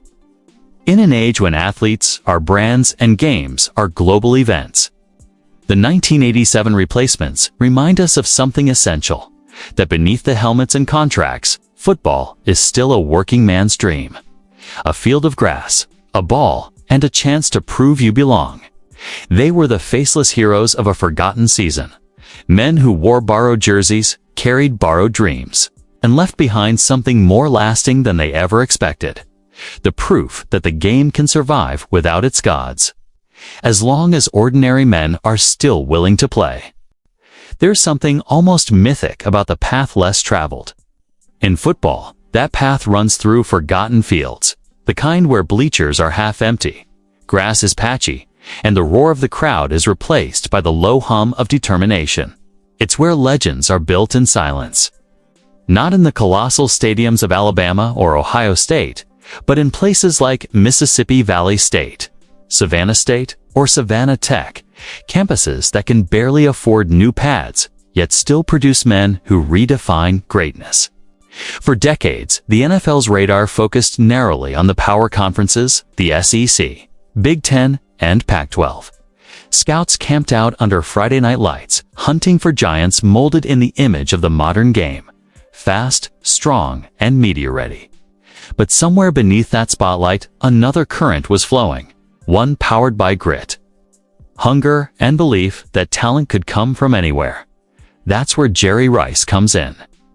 When Rice was born in Starkville, Mississippi, opportunity didn't come knocking. It barely knew his address. His high school didn't have national recognition, and when recruiters passed through town, they didn't stay long. But Rice had what can't be measured by combined metrics, discipline that bordered on obsession. He ran routes against his own shadow, timed himself catching bricks thrown by his father, a mason. Every day was a repetition of effort, a ritual of improvement. He ended up at Mississippi Valley State University, a historically black college so overlooked that most Division I coaches couldn't find it on a map. But there, paired with quarterback Willie Totten, Rice transformed small-town football into a phenomenon. They called their offense the Satellite Express, and it rewrote the record books. In his senior season alone, Rice caught 112 passes for 1,845 yards and 27 touchdowns, numbers that still sound fictional. Yet, when draft day came in 1985, skepticism ruled the room. The narrative was familiar. Sure, he's great. But look at who he played against. Even brilliance wasn't enough to erase bias. Still, the San Francisco 49ers took a chance, and in doing so, altered football forever. Rice didn't just succeed. He redefined the standard. His career became a monument to precision, a 20-year testament that greatness isn't about where you start, but how relentlessly you chase mastery. From that small HBCU field to Canton's Hall of Fame. Jerry Rice's journey was an act of defiance against a scouting system that worshipped pedigree over potential. But he wasn't alone. A few years later, another small school player from Georgia, Shannon Sharpe, would echo that same defiance. Coming out of Savannah State, a school few outside the South had ever heard of, Sharpe was a long shot. Long shot. His college stats were good, but not dazzling by Division I standards. Scouts saw him as too small for a tight end, slow for a wide receiver. What they didn't see was the furnace that burned inside him. Sharpe's childhood was defined by poverty so deep that he used to say he was so poor. A robber broke into my house and we both started looking for something to steal. His story was one of pure survival, not just economic, but emotional. He carried the discipline of the underdog like armor, and when he finally got his chance in Denver, he never let it go. Sharpe didn't just make rosters, he dominated. Over the next 14 seasons, he became one of the greatest tight ends in NFL history, redefining the position itself. His combination of agility, intelligence, and ferocity turned him into a matchup nightmare, a symbol that greatness could thrive outside the glossy world of college football's elite. But for every Rice or Sharpe, there are hundreds whose names history barely remembers. Men who fought through division to obscurity, small school bias, and institutional neglect. The NFL loves the idea of the underdog, but structurally, it hasn't always favored them. Scouting systems for years were built on visibility, not raw talent. Big schools had more film, more exposure, more access. Smaller schools, especially HBCUs and Division II programs, often lacked the resources to even send game tape to scouts. The result? Dozens of all-time greats slipped through the cracks. In the 1960s and 70s, HBCUs were pipelines of greatness. Grambling State under Eddie Robinson, Jackson State, and Florida A&M became sanctuaries for black athletes who were still excluded from many major college programs. The NFL's early black superstars like Walter Payton, Deacon Jones, and Willie Lanier all came from HBCUs. They played for coaches who taught not just football, but identity, how to carry oneself in a world that had tried to minimize them. Those programs became more than schools. They were cultural fortresses. And yet, as integration spread and television money reshaped college football, HBCUs found themselves left behind. Resources dried up. Recruiting shifted toward the power schools. Scouts stopped showing up. By the 1990s, the HBCU-to-NFL pipeline had shrunk dramatically. Players like Rice and Sharpe were exceptions in a system that increasingly rewarded exposure over experience. The irony was bitter. The very schools that had once carried the torch for black excellence in football were now struggling to be seen. But the spirit of those programs, that belief in self-made opportunity, never vanished. It lived on in players like Robert Mathis from Alabama A&M, Darius Leonard from South Carolina State, and John Taylor from Delaware State. Each of them carried that same quiet defiance, the belief that if you work relentlessly enough, the field will eventually see you. The NFL's obsession with measurables, 40-yard dash times, bench reps, hand size, has always risked missing the unmeasurable: hunger, perseverance, adaptability. That's what defines the small school athlete. They don't arrive entitled, they arrive grateful. Every practice, every rep, every hit feels like a negotiation to stay. And maybe that's what makes their stories resonate. Because football, at its purest, has always been about the long shot, the one who shouldn't make it, but does. When Jerry Rice talked about his Mississippi Valley days, he often mentioned the emptiness of the stands. "We didn't have crowds," he once said. "We had each other. That was enough." That sentence captures something profound: the way small school players learn to internalize validation, to push without applause. That internal engine, the ability to find purpose in obscurity, is the rarest trait in sports.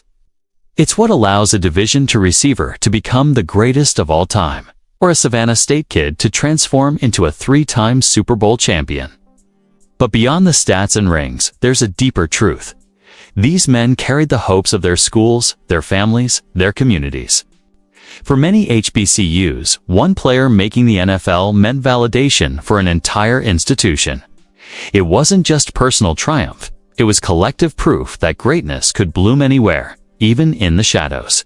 And yet, every season, the bias persists. Scouts still question competition levels.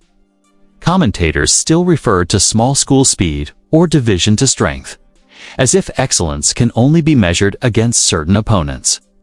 But every draft cycle brings another reminder that greatness doesn't need a pedigree. It needs opportunity. When the lights fade and the crowd quiets, the game doesn't care what logo was on your college helmet. It only asks one question: can you play? That asks, what defines the heart of the small school legend? The answer: they've carried all their lives. They weren't supposed to be there, but they are. And every yard, every touchdown, every tackle is a rebellion against the hierarchy that once ignored them. Small schools, big hearts. Endless proof that greatness doesn't need permission, only a chance. There's a kind of beauty and defiance in the quiet rebellion of a man who refuses to be told what he can be. Football, for all its glory, has always been a sport built on measurement.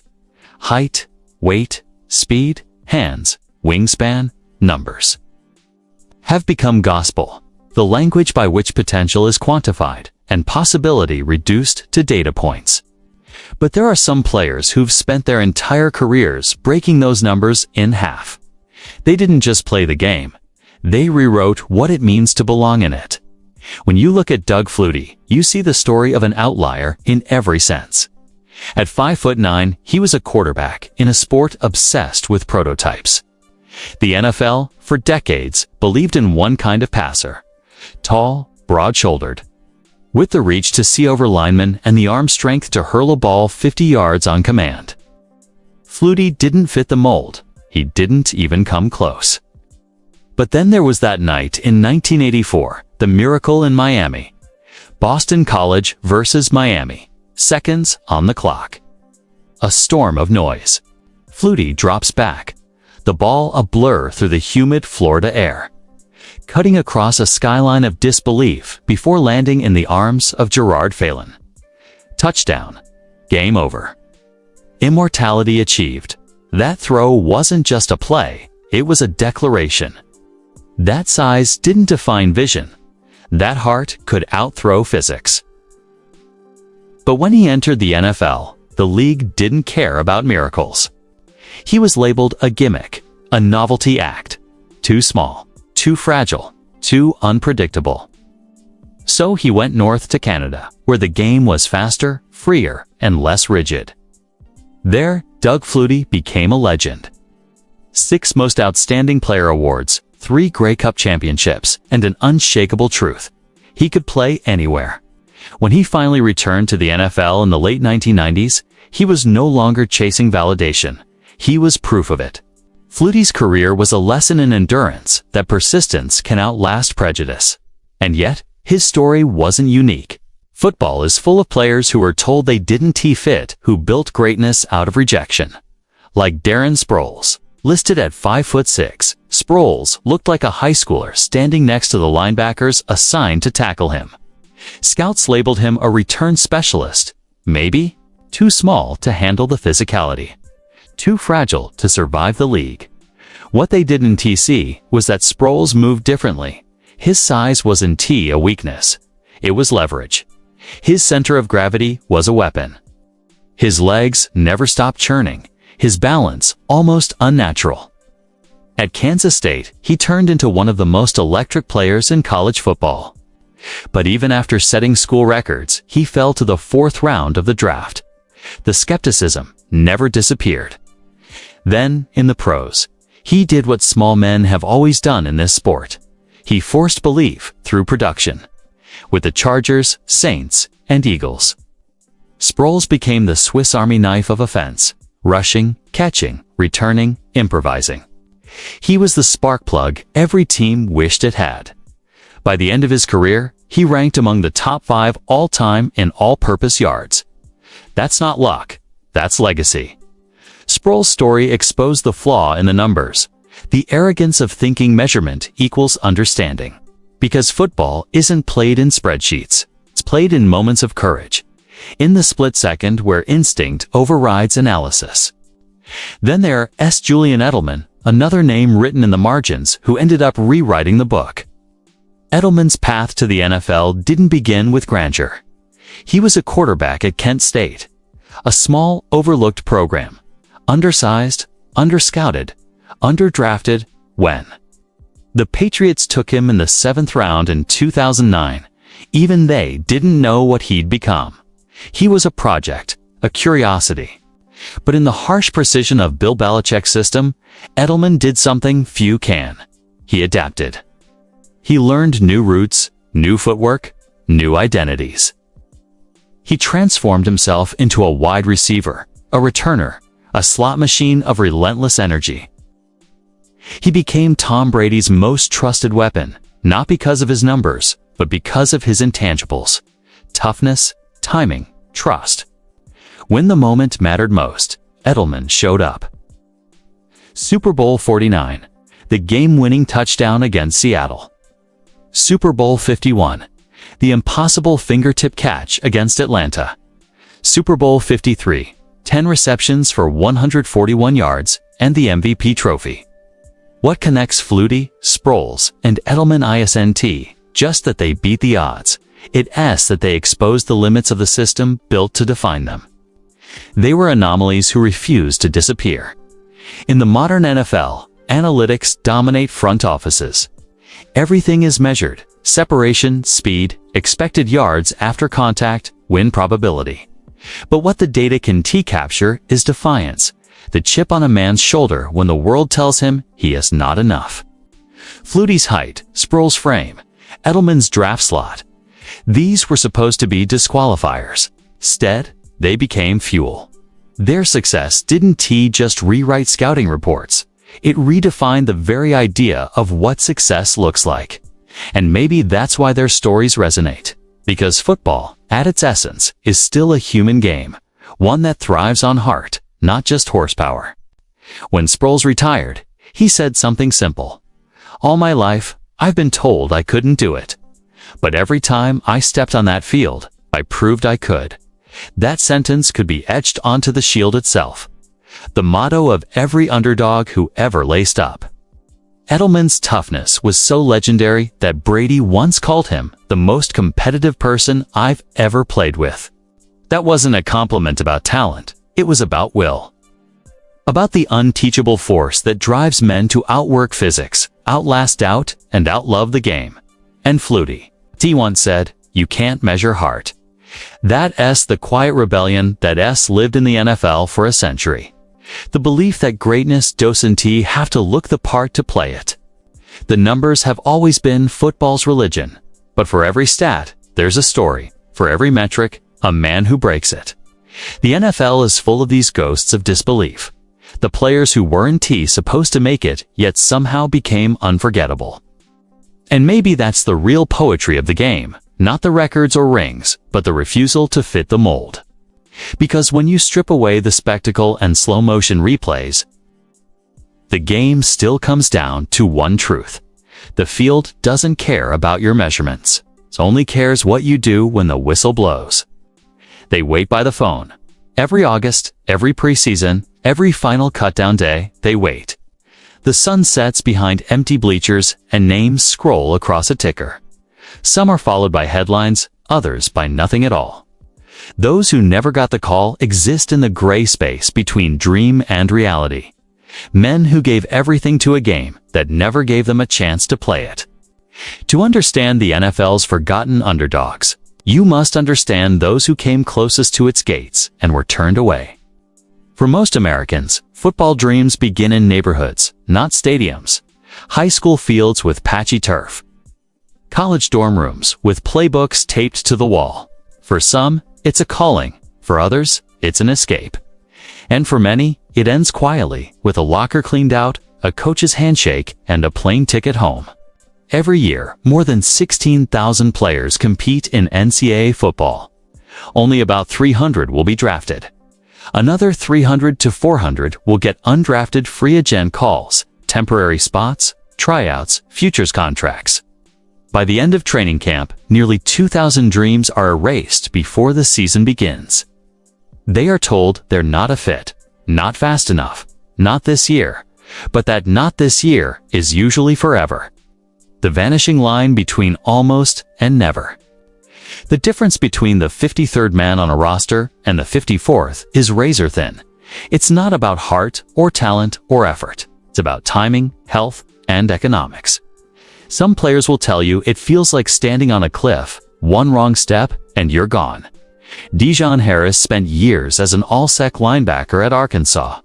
Undrafted in 2020, he bounced between the Packers, Commanders, and Giants, playing well every preseason.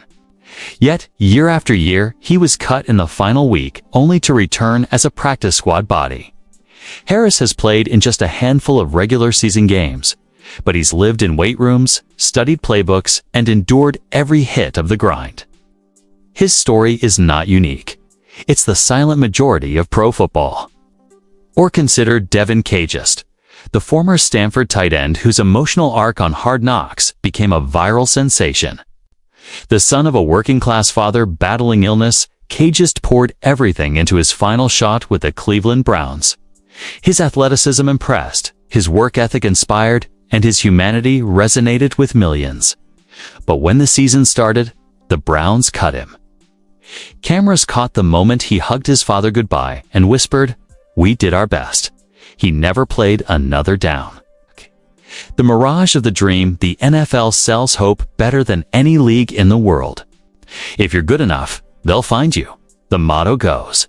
But sometimes the system is designed to forget.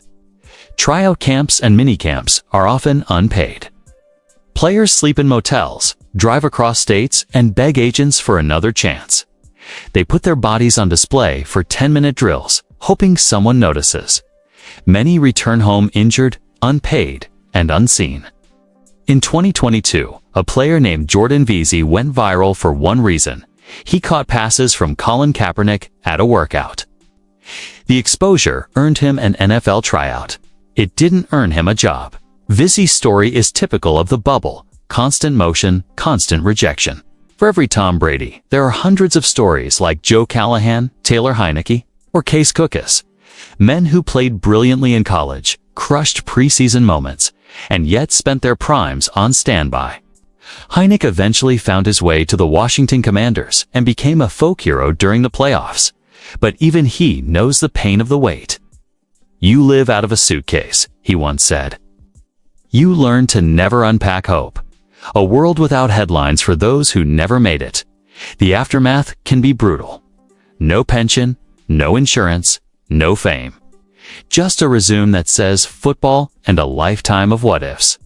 Some return to their hometowns and become coaches or teachers. Others drift.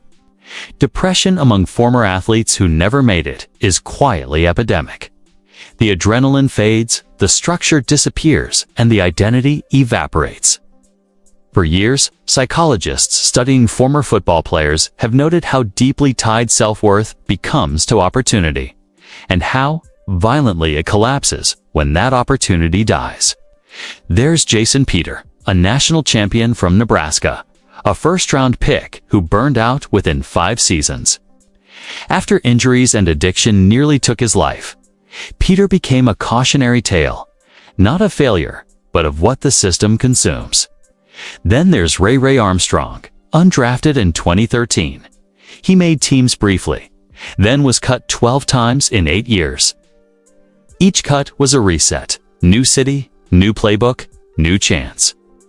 He once said in an interview, "You learn to live on adrenaline and silence. The business of forgetting the NFL, for all its pageantry, thrives on churn." Every August, teams trim 90-man rosters to 53. Roughly 1,200 players are released, many of whom will never return. The machine rolls on. For fans, it's trivia. For players, it's heartbreak. The league rarely remembers its temporary workers.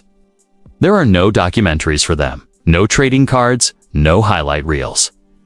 But in every locker room, they're the ones who push stars to be sharper, faster, tougher.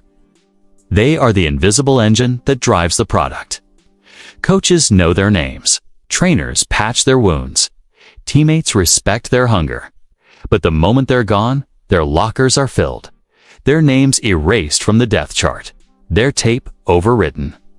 Beyond the field, a few have learned to rewrite their story after the dream ends. Kurt Warner once stood among them, bagging groceries after being cut by the Packers.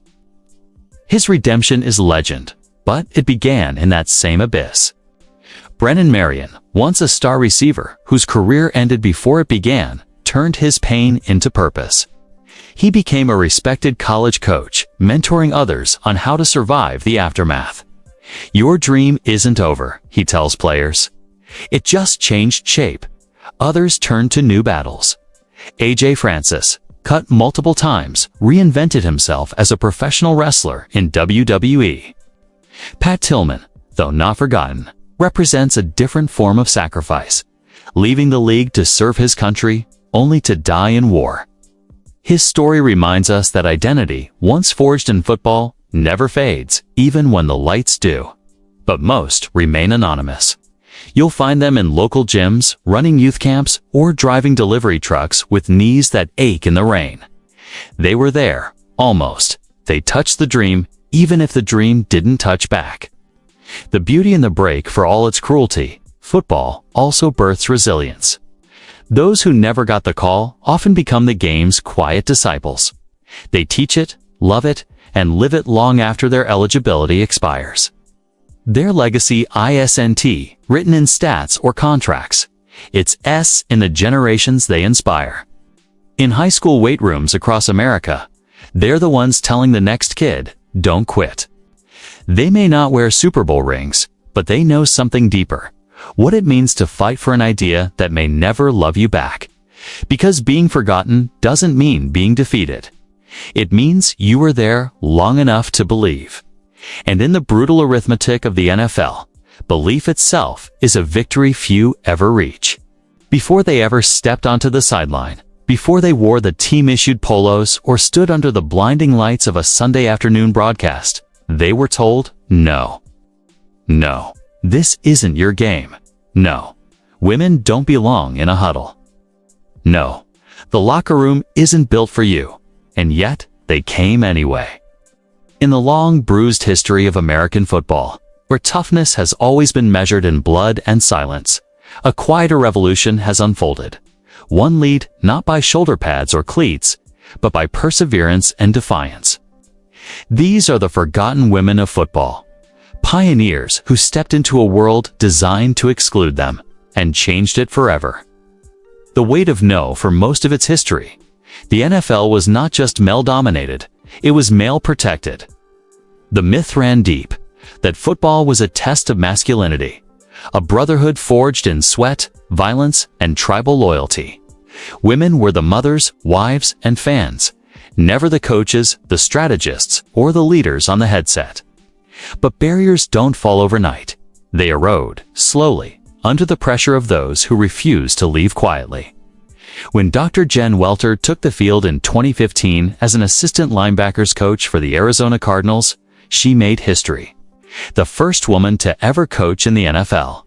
Her arrival was not a PR stunt. It was a crack in the foundation of an institution that had never before allowed a woman to teach tackling angles or defensive reads. Welter's path was far from typical. She had been a professional football player herself in the Women's Football Alliance, a league that existed largely in obscurity. She played linebacker at 5'2" and 130 pounds, earning 2 gold medals with Team USA in women's tackle football. When she got her shot with the Cardinals, she knew the stakes. "You can't be the first to fail," she said. "You have to be the first to endure." Her weeks with the team were brief, a preseason internship, but the ripple effect was enormous. Suddenly, the myth had been broken. A woman could coach men at the highest level of football. The quiet breakthrough in 2020. Katie Sower stood on the sideline of Super Bowl 54 as an offensive assistant for the San Francisco 49ers. The cameras caught her face under the headset, calm, focused. locked in as millions around the world saw what had never been seen before, a woman coaching on football as biggest stage. Her path wasn't simple either. Sowers had been an athlete since childhood, playing quarterback in the Women's Football Alliance and representing the U.S. national team. She was openly gay, something she never hid, and she became one of the few openly LGBTQ coaches in major American sports.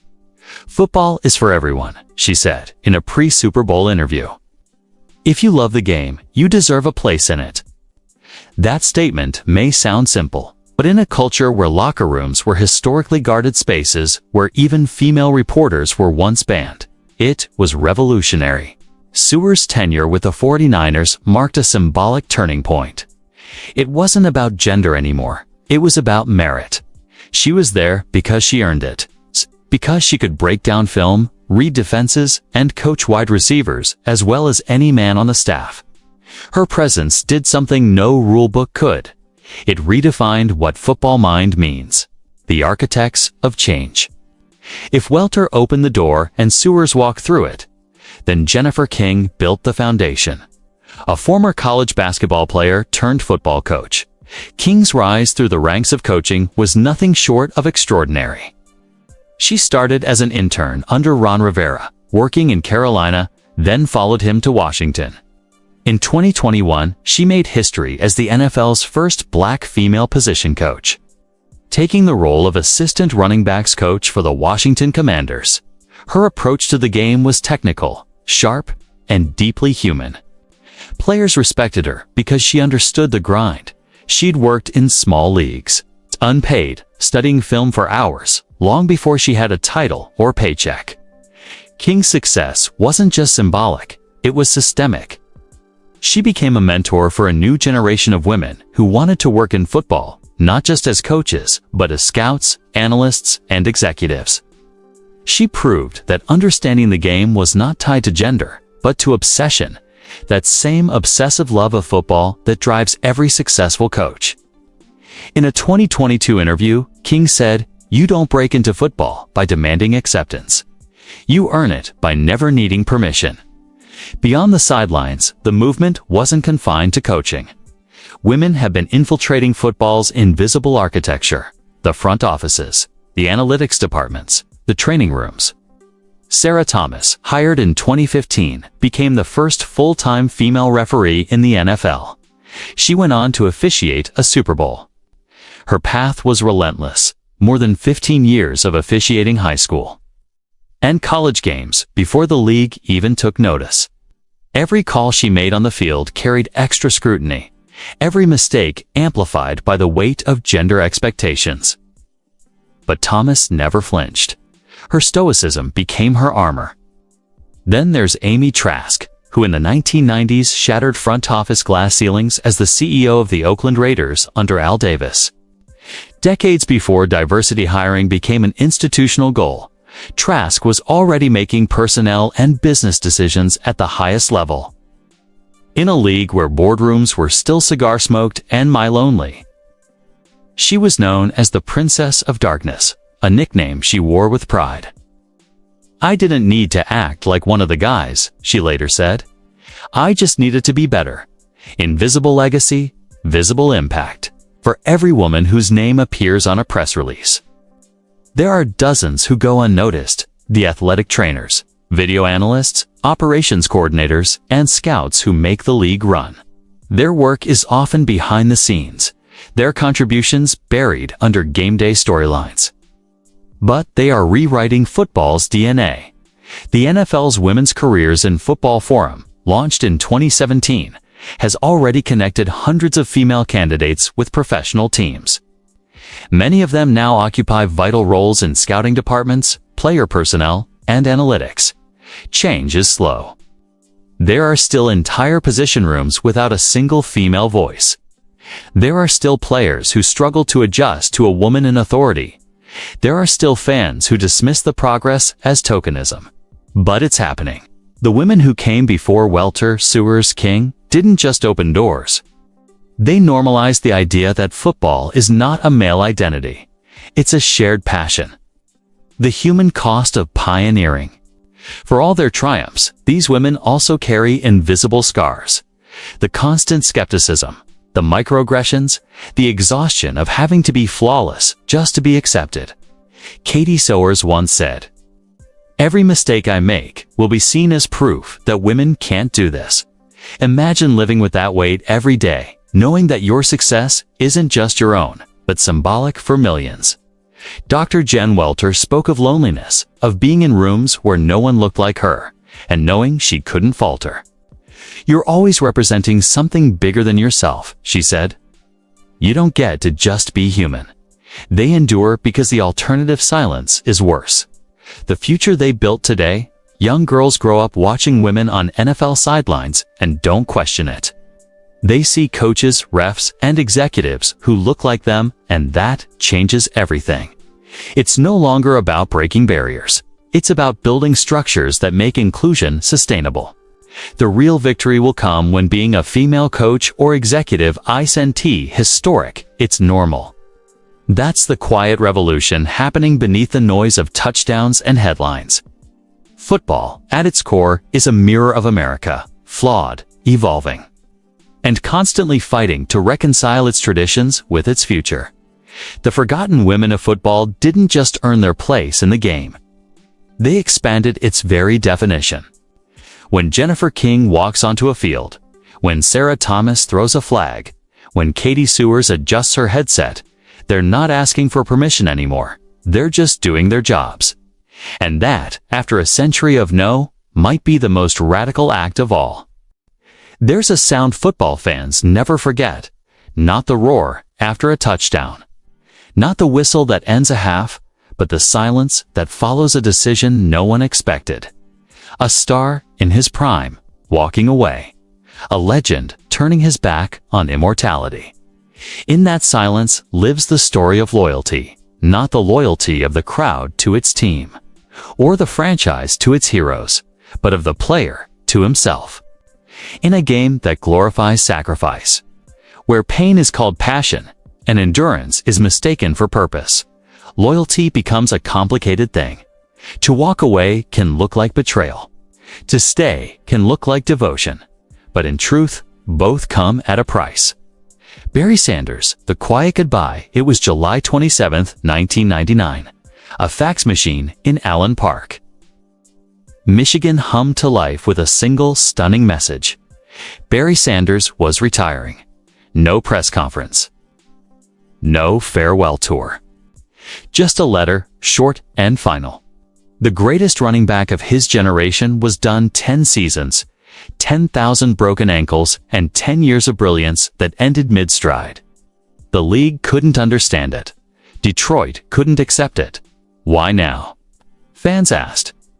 He's still at his peak, but Barry Sanders had always been different.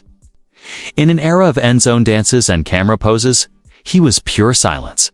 A man who handed the ball to the ref after every touchdown. Who never looked back at defenders. Who never seemed to need the world's applause. He wasn't quitting. He was preserving himself. In his autobiography, Barry Sanders, Now You See Him, he wrote, "The reason I am retiring is very simple. My desire to exit the game is greater than my desire to remain in it." That line landed like a confession. Not of weakness, but of clarity.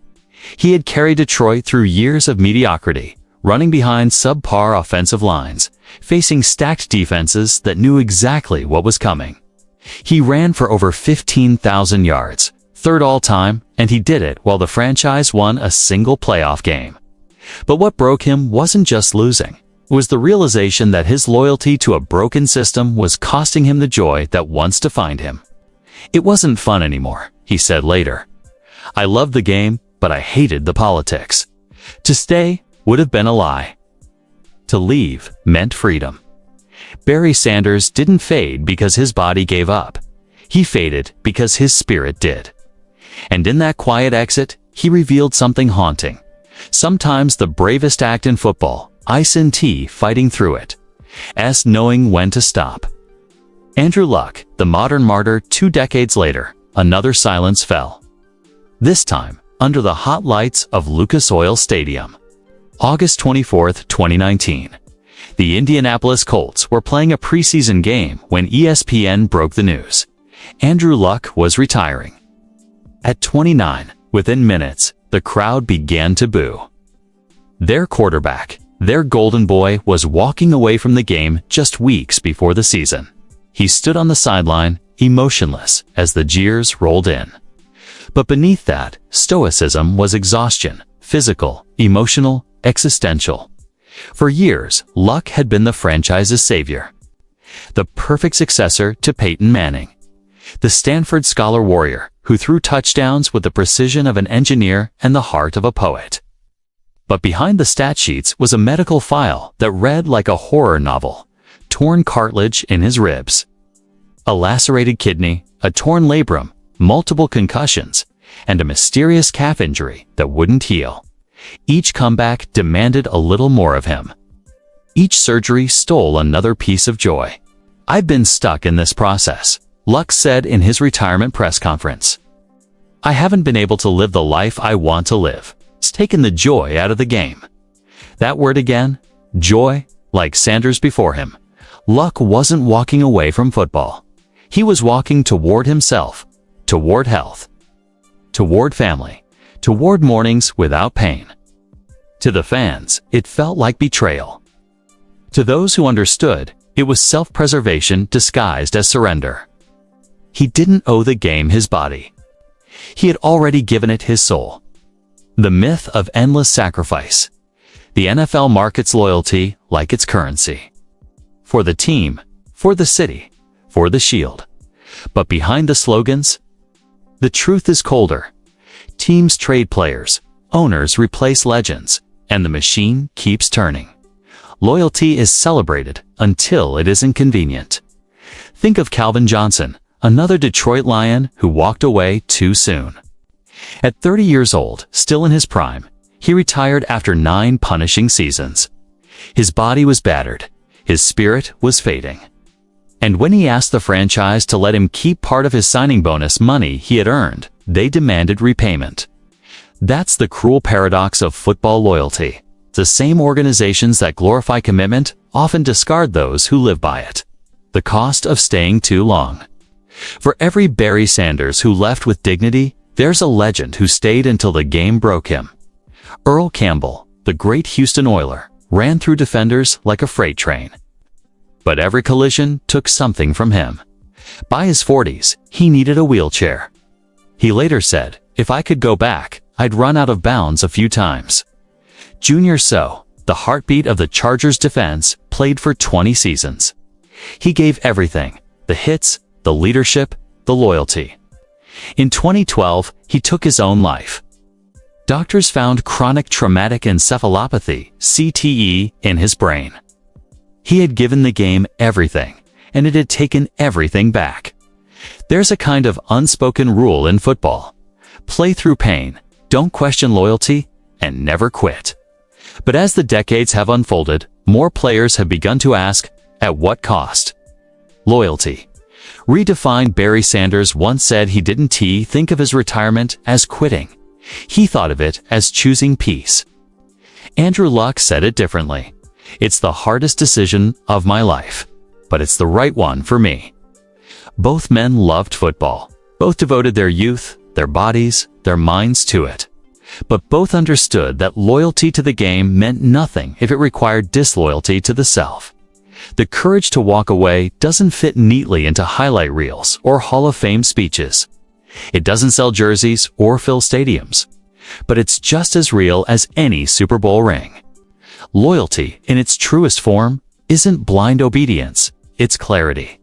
It's knowing when the love has turned into obligation, when pride has become punishment. And in that clarity lies something profound. A quiet rebellion against a system that teaches men to destroy themselves for applause. Legacy beyond the field time has a way of softening judgment. The boos that rained down on Andrew Luck that August night have faded into empathy. The fans who once called Barry Sanders a quitter now call him timeless. In retrospect, their decisions look less like surrender and more like foresight. Both men are healthy, present, and free. things that many of their peers can't claim. Their loyalty didn't vanish, it evolved. It shifted from the helmet to the heart, from the team to the self. And that is the paradox at the core of football. As underdogs, the idea that the greatest victories often come when no one is cheering. Football, like life, demands choices that define not just careers, but identities. Some stay until the lights go out. Others turn away while they still can. But in the end, both face the same question. What does it cost to be remembered? For Barry Sanders and Andrew Luck, and countless others whose names we, never know, the answer is written not in the record books, but in the silence after the roar. That silence is not regret. It's peace. There's a kind of pain that never makes the highlight reel. It doesn't come from torn ligaments or fractured bones. It lives behind the eyes, silent, invisible, and consuming. In the NFL, where toughness is worshipped and vulnerability is a sin, that kind of pain festers in darkness. Football has always been a collision sport, but not just of bodies, of minds, of identities, of expectations that grind men into shells of who they were. This is the unspoken truth of the game's underbelly, the mental battles that rage long after the final whistle. The weight of the mask the league teaches you early. Never let them see weakness. Smile through the hits. Laugh through the pain. When you're bleeding, say you're fine. When your mind's unraveling, call it fatigue. Brandon Marshall lived that lie for years. A 6-time Pro Bowl receiver, he was as electric as any wideout in his era, the kind of athlete who could dominate defenders and carry entire teams. But off the field, he was drowning. Rage outbursts, self-sabotage, arrests, broken relationships. The world saw a volatile star, not a man losing control of his mind. It wasn't until 2011 that Marshall was diagnosed with borderline personality disorder. The news changed everything. He wasn't broken beyond repair. He was misunderstood. In an interview years later, he said, "For so long, I thought I was just a bad person. Turns out, I was a sick one." That honesty would have been unthinkable a generation earlier. Players didn't talk about mental health. Coaches didn't ask. Teams didn't care unless it affected performance. But Marshall refused to stay silent. He became one of the first players in NFL history to speak openly about mental illness, founding Project 375, a nonprofit dedicated to mental health awareness. His courage didn't erase the stigma, but it cracked the armor. Ricky Williams, the lonely healer. Few stories capture the tension between individuality and expectation, like Ricky Williams. He was the golden child of Texas football, Heisman Trophy winner, first-round pick, destined for greatness. But beneath the dreadlocks and highlight runs was a man who never fit into the NFL's mold. He was introverted, spiritual, deeply introspective, qualities the league mistook for weakness. When he spoke softly in interviews or refused to perform for the cameras, media pundits mocked him. When he left football in 2004 to find peace, they called him a quitter. But Williams wasn't running from football. He was escaping the cage it built around him. "I felt like I was living someone else's life," he said years later. "Football gave me everything and took everything." His exit from the Miami Dolphins became a cultural scandal. Fans burned jerseys. Teammates felt betrayed. But Williams was searching for something the league never offered: authenticity. He studied holistic medicine, lived abroad, practiced yoga and meditation. When he eventually returned to the NFL, he played not as a man chasing redemption, but as one who'd already found it. He wasn't the same player, but he was finally himself. Williams' journey forced football to confront a taboo truth: mental wellness and masculinity don't have to be enemies. That the bravest act a player can make might not be a tackle, but a confession.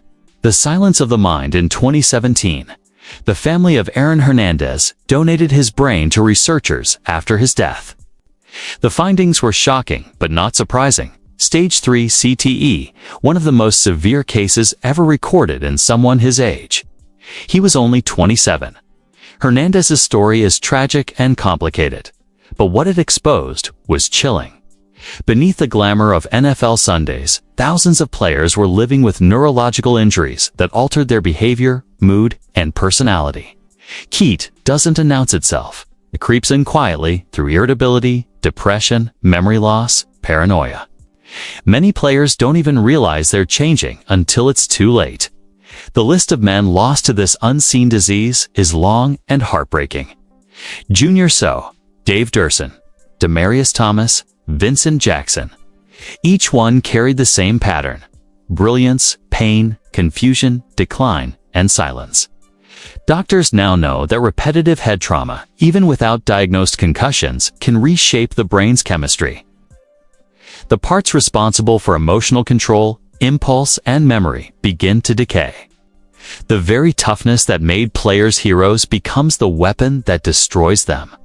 It's the cruelest paradox in sports. Depression in the shadows, even for those without CTE, the mental fallout of football can be devastating. The average NFL career lasts less than 4 years. When it ends, so does identity. One day, you're walking into a stadium with 80,000 people chanting your name. The next, you're alone in a quiet house, wondering who you are without the game. Depression doesn't come all at once. It drips in, slow and suffocating. Former players describe it like a loss of gravity. The world feels weightless and heavy at once. Some find themselves chasing old adrenaline, gambling, drinking, reckless behavior. Others retreat into isolation, unable to replace the structure that once defined every moment of their lives. For decades, the NFL treated this as collateral damage. But in recent years, the silence has started to break.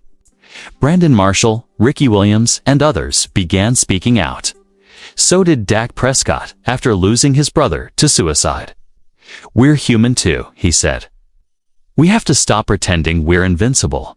It was a rare moment of vulnerability from a franchise quarterback, and it sent ripples through the sport. The psychology of glory football conditions men to believe their worth is tied to their utility. You're only as valuable as your last performance. Every hit survived is another mark of honor. Every injury played through is proof of loyalty. That psychology creates warriors, but it also destroys them.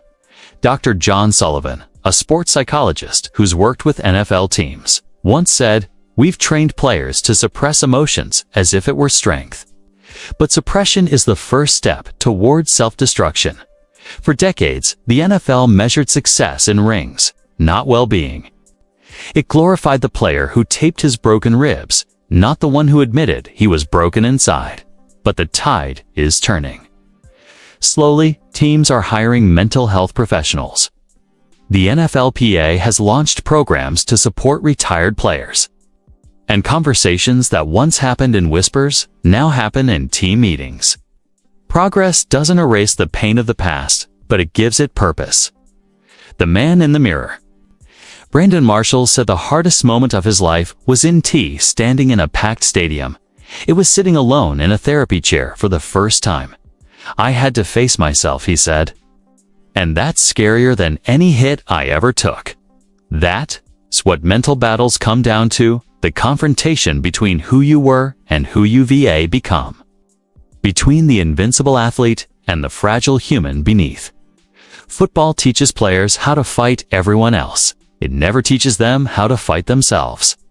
Ricky Williams learned to do that through meditation and mindfulness. Brandon Marshall found healing through advocacy. Countless others are still searching for peace. Their stories aren't glamorous. They won't fill highlight reels. But they might save lives. Because for every touchdown scored, there's a player somewhere sitting in the dark, trying to remember what joy used to feel like. The underdogs of this game aren't just the ones who came from nowhere. They are the ones who survived the storm within. The body breaks, the fame fades, but the mind, when it fractures, can take everything else down with it. Yet still, even in that darkness, some find light. They speak, they heal, they help others do the same. And maybe, in the end, that's what real toughness looks like. Not in the hits you take, but in the truths you face. When the cleats are hung up and the roar of the crowd fades, the hardest question a football player ever faces isn't what's next. It's who am I now? For some, that silence is unbearable. For others, it becomes the beginning of something new. Because for all its brutality, football doesn't just take, it teaches discipline, brotherhood, endurance. And for those who survive it, there's a calling to give it back. The game never really ends. It just changes fields, to return to the sidelines. For generations, the sideline has been a second home for those who once played the game. When the body could no longer keep up, the mind and heart stepped in. Some players walk away from the NFL, only to find themselves years later holding a whistle instead of a helmet. Coaching, in many ways, becomes therapy, an act of staying connected without being consumed. Take Mike Vrabel, for instance. A Super Bowl champion linebacker with the Patriots. He was known for his toughness and IQ. When he retired, he could have chased TV money or corporate roles. Instead, he started small position coach, coordinator, and finally head coach of the Tennessee Titans. Ask him why, and he'll tell you. It's about teaching the next guy what no one taught me soon enough. That's the quiet mission of many retired pros, passing down survival tools that were earned in pain. Telling the young players that toughness isn't the same as recklessness, that there's a life beyond the whistle if they prepare for it. And when they step on the grass, again not as players, but as mentors, it's like watching ghosts come home. The bridge builders for others. Giving back means stepping outside the stadium entirely. Anquan Boldin, once one of the league's most fearless receivers, left football in 2017, not because his body gave out, but because his conscience called. Just weeks after signing with the Bills, he retired to fight for criminal justice reform full-time. He co-founded the Players Coalition, a group of current and former NFL athletes advocating for social change. From police accountability to voting rights, Boldin turned his platform into a weapon for something bigger than the game. Football gave me a voice, he said. But I had to decide what to use it for. His work has led to tangible change legislation, funding, community programs. And while the league still struggles with its own contradictions, Boldin's movement proved something profound. A player's influence doesn't vanish when his career does. It simply evolves. Mentorship over memory. The great tragedy of fame is that it fades faster than most are ready for. In the NFL, one day you're a headline, the next you're a trivia answer. But mentorship gives retired players something the game once gave them: purpose. Programs like the NFL Legends Community and Athletes in Action connect current players with those who walk the same path, not as coaches or critics, but as brothers in arms. Former cornerback Charles "Peanut" Tillman, known for his patented peanut punch, transitioned into a role with the FBI after retirement, but he never fully left football. He now mentors young players on balancing family, faith, and duty. I tell them, if you think football is the hardest thing you'll ever do, you haven't lived long enough, he said. The hard part is what comes next. In locker rooms, schools, prisons, and community centers, these men share lessons, paid for in pain. How to build structure after chaos, how to replace adrenaline with purpose, how to be a man when the world no longer needs your strength. They become reminders that resilience doesn't end when the clock does. The coaches who shape generations. Then there are those who take the playbook itself and rewrite it. Deion Sanders, prime time, once defined excess and swagger. Today, as Coach Prime at the University of Colorado, he's become a force of discipline, inspiration, and belief. What he's doing isn't just about football.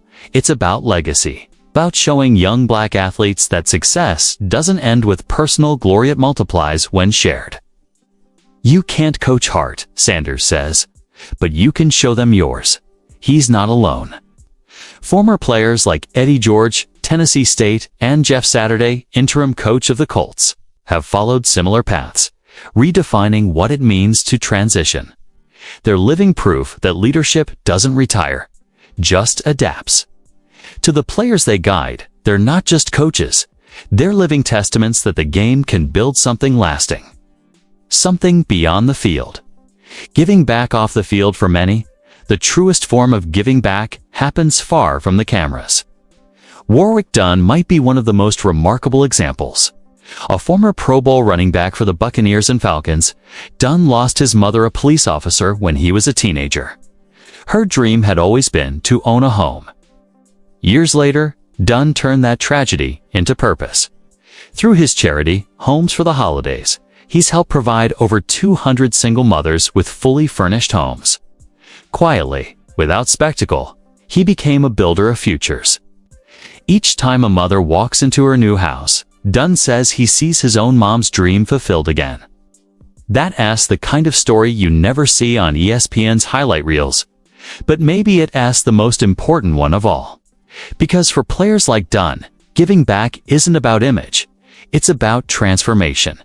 Turning the lessons of pain into acts of healing. The teacher's legacy football isn't eternal, but its echoes are. When a retired player stands before a group of high school kids, knees aching, voice rough from years of shouting knees, not glory he's passing down. It's perspective. He's teaching the meaning of teamwork to kids who've never known it. Teaching discipline to those who've only seen chaos. Teaching that success isn't measured by stats, but by what you do when no one's watching. Former linemen, quarterbacks, and safeties across America now spend their mornings teaching drills on dusty fields, their afternoons running after-school programs, their evenings mentoring troubled teens. They're not chasing Super Bowls anymore. They're building foundations, 'cause they understand something most fans guarantee. You can play football forever. You can teach its spirit forever. The eternal huddle. The bond between players never really breaks. Retired athletes still gather to watch games together, still call each other brother, still feel that pulse when the anthem plays. They joke about bad knees and old memories, but beneath it all lies an unspoken truth. They miss the huddle. So, they build new ones. Charity foundations, youth camps, nonprofit teams, mental health groups. Each one is its own huddle, men and women coming together again to share purpose, protection, and belonging. That's the secret of football's immortality. It isn't preserved in records or trophies, it's carried forward in mentorship, in kindness, in the lives touched long after the final game. Football was always more than a sport. It was a forge. And when the steel of a player's body cools, what remains is the metal of his character. For some, that means building champions. For others, it means building communities. But all of them are still part of the same story, one written not in touchdowns, but in impact. Because the truth is, the game doesn't really end. It just finds a new way to be played. There comes a moment when every former player realizes that the game has never really left him, it's just gone quiet. The body still remembers what the mind tries to forget. Every step carries a faint echo of the collisions, the sweat, the triumphs, and the pain that once defined a life. The aftermath is not a single day, it's a lifetime. 4 decades after the final whistle, many men find themselves navigating a strange kind of survival, half gratitude, half grief.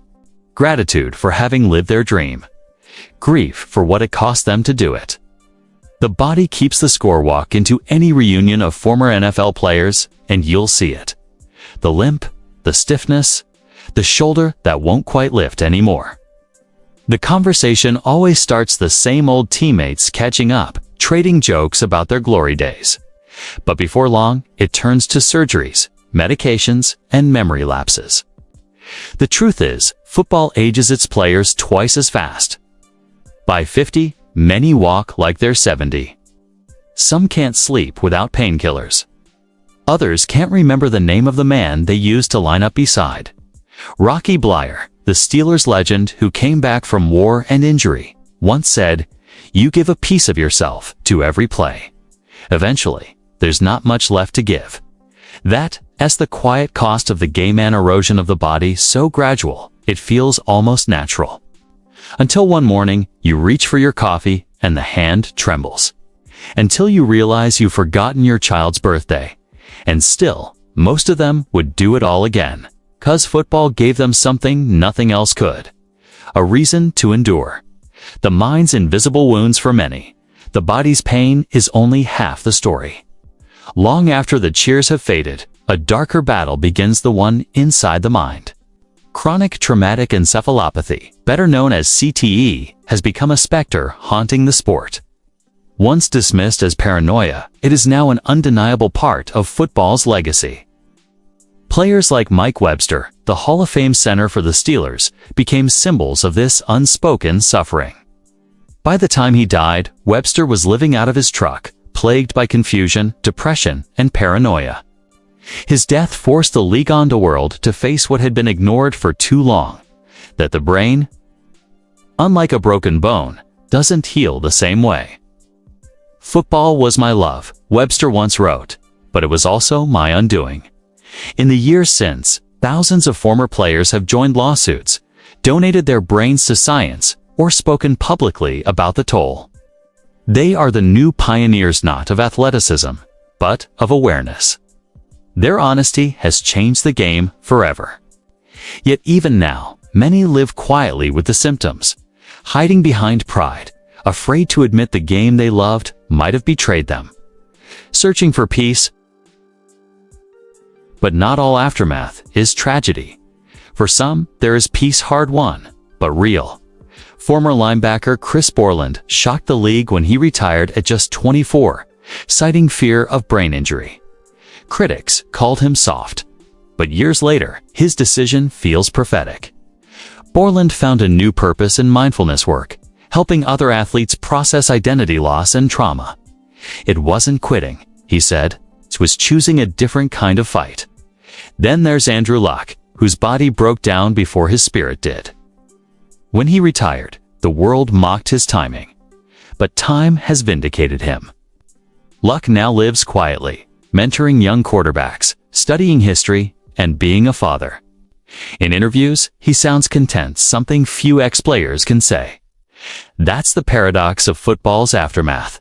Peace rarely comes from winning, but from walking away before you lose yourself.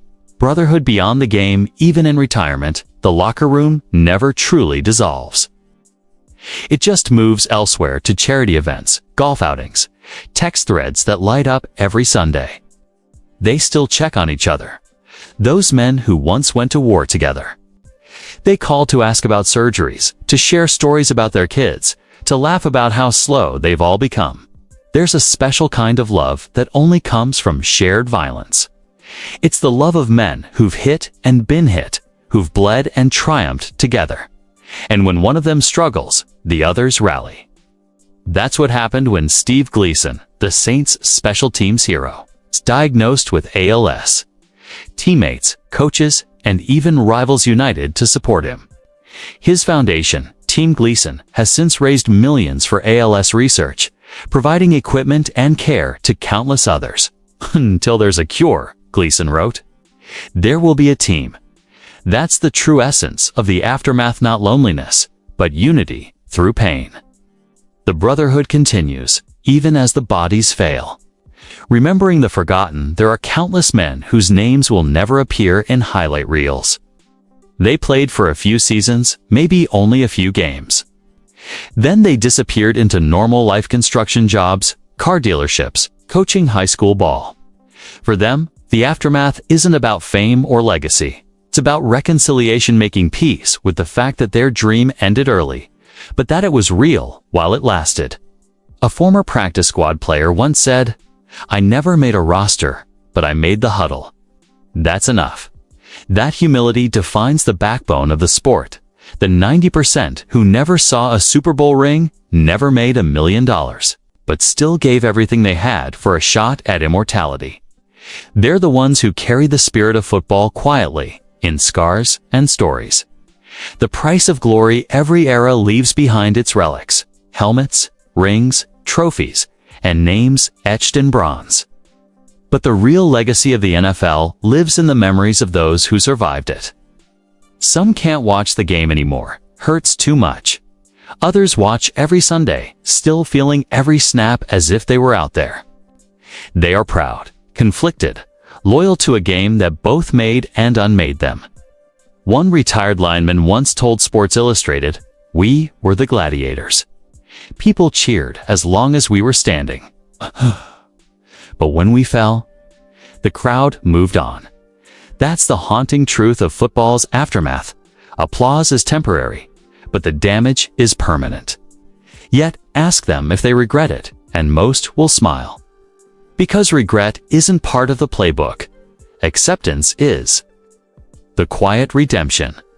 There's a strange grace in what remains. In the backyard, tossing a ball with their kids. In the local youth camp, where they teach tackling the right way. In the long mornings where the aches fade just enough to feel human again.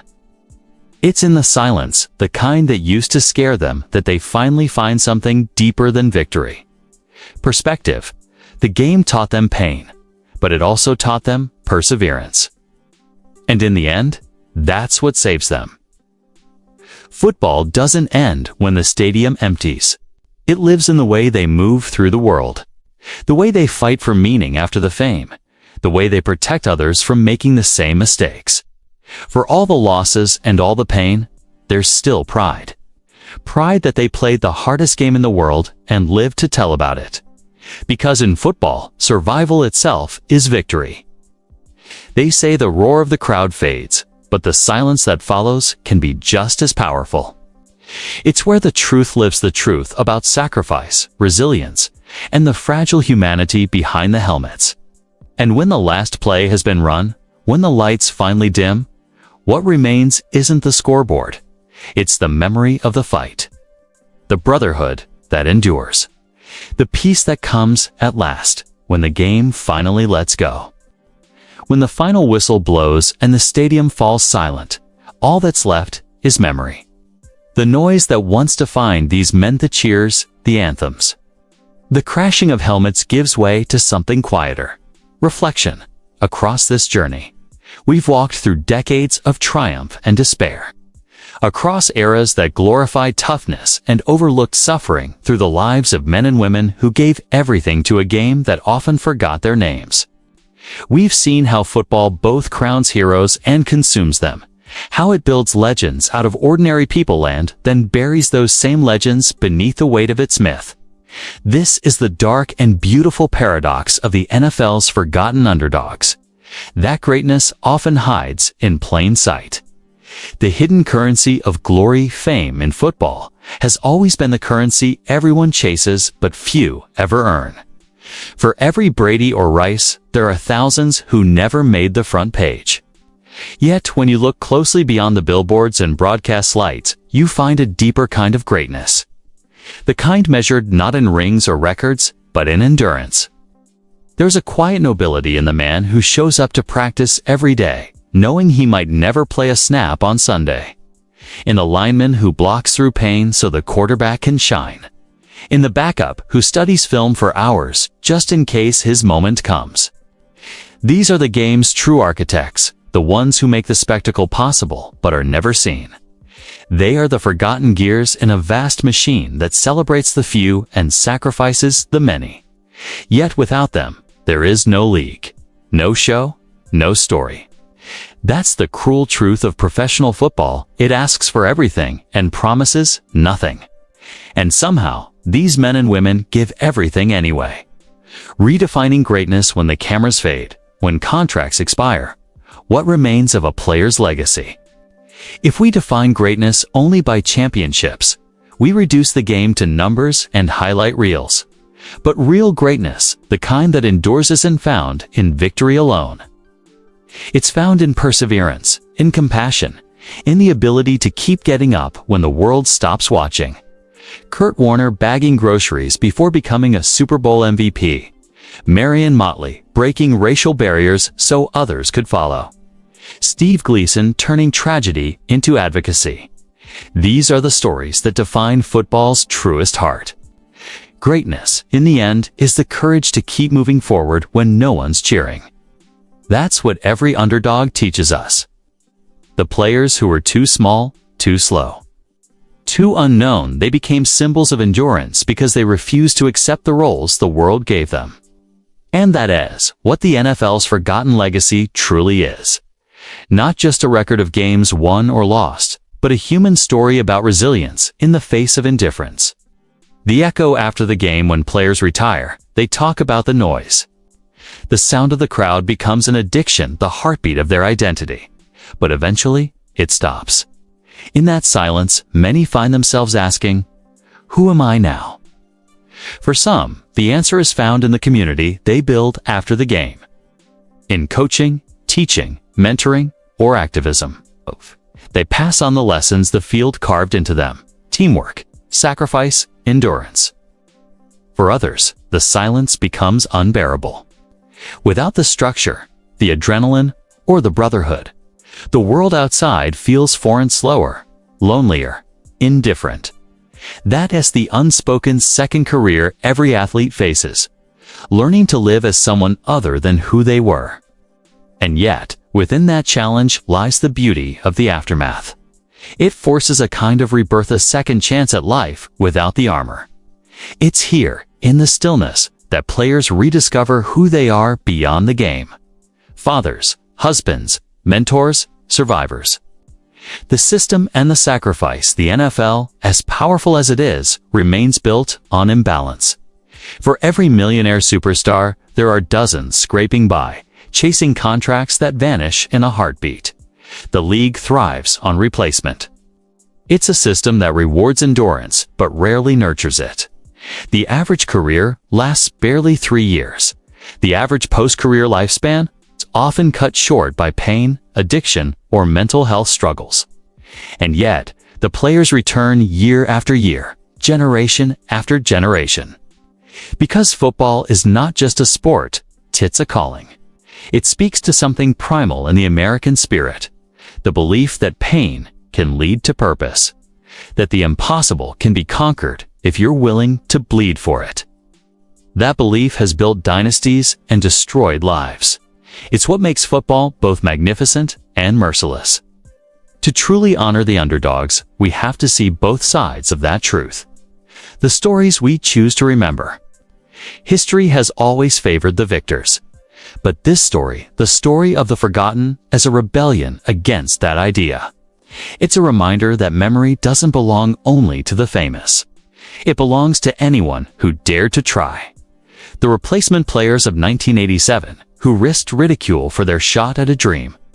The small school legends who proved greatness isn't confined to big stages. The women who fought to stand on NFL sidelines. The nameless linemen who built the foundation others stood on. Their stories may not be written in record books, but they live in the soul of the sport. They're whispered in locker rooms, carried in the eyes of young players who still believe they can make it. And maybe that's the real immortality football offers, not fame, but inspiration.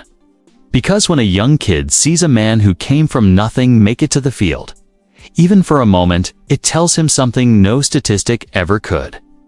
You belong too. The underdog's legacy. The underdog is more than an archetype, it's the league's conscience. Without them, football loses its humanity. Without the overlooked, there's no one to remind us why the game matters. In a way, every great player starts as an underdog. Every champion begins unknown, unproven, unseen. That struggle is what makes victory mean something. But for the forgotten ones, the ones who never got their moment, that struggle is the victory. They're the living proof that greatness can exist without recognition. That courage can exist without cameras. That love for the game can outlast pain, obscurity, even time itself. Their legacies aren't written in gold, they're written in scars. And maybe that's what makes them beautiful. Coming full circle, when this story began, we opened on silence, the quiet after the roar. A player motionless on the field, the crowd holding its breath, unsure if he'd rise again. That moment was never just about injury. It was a metaphor for every life the game has lifted and broken, for every soul caught between glory and survival. Now, as the story ends, the silence returns. But it's different this time. It's not the sound of fear, it's the sound of understanding. Because through the pain and perseverance, through all the forgotten names, one truth endures. The game never belonged to the stars alone. It belonged to everyone who dared to play it. Football's underdogs remind us that greatness doesn't require applause. It requires endurance. Faith, heart, they may never grace a Hall of Fame stage.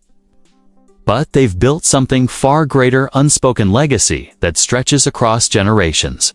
From the sandlots to the stadiums, from dreams to reality. They remind us that sometimes the truest victories are invisible.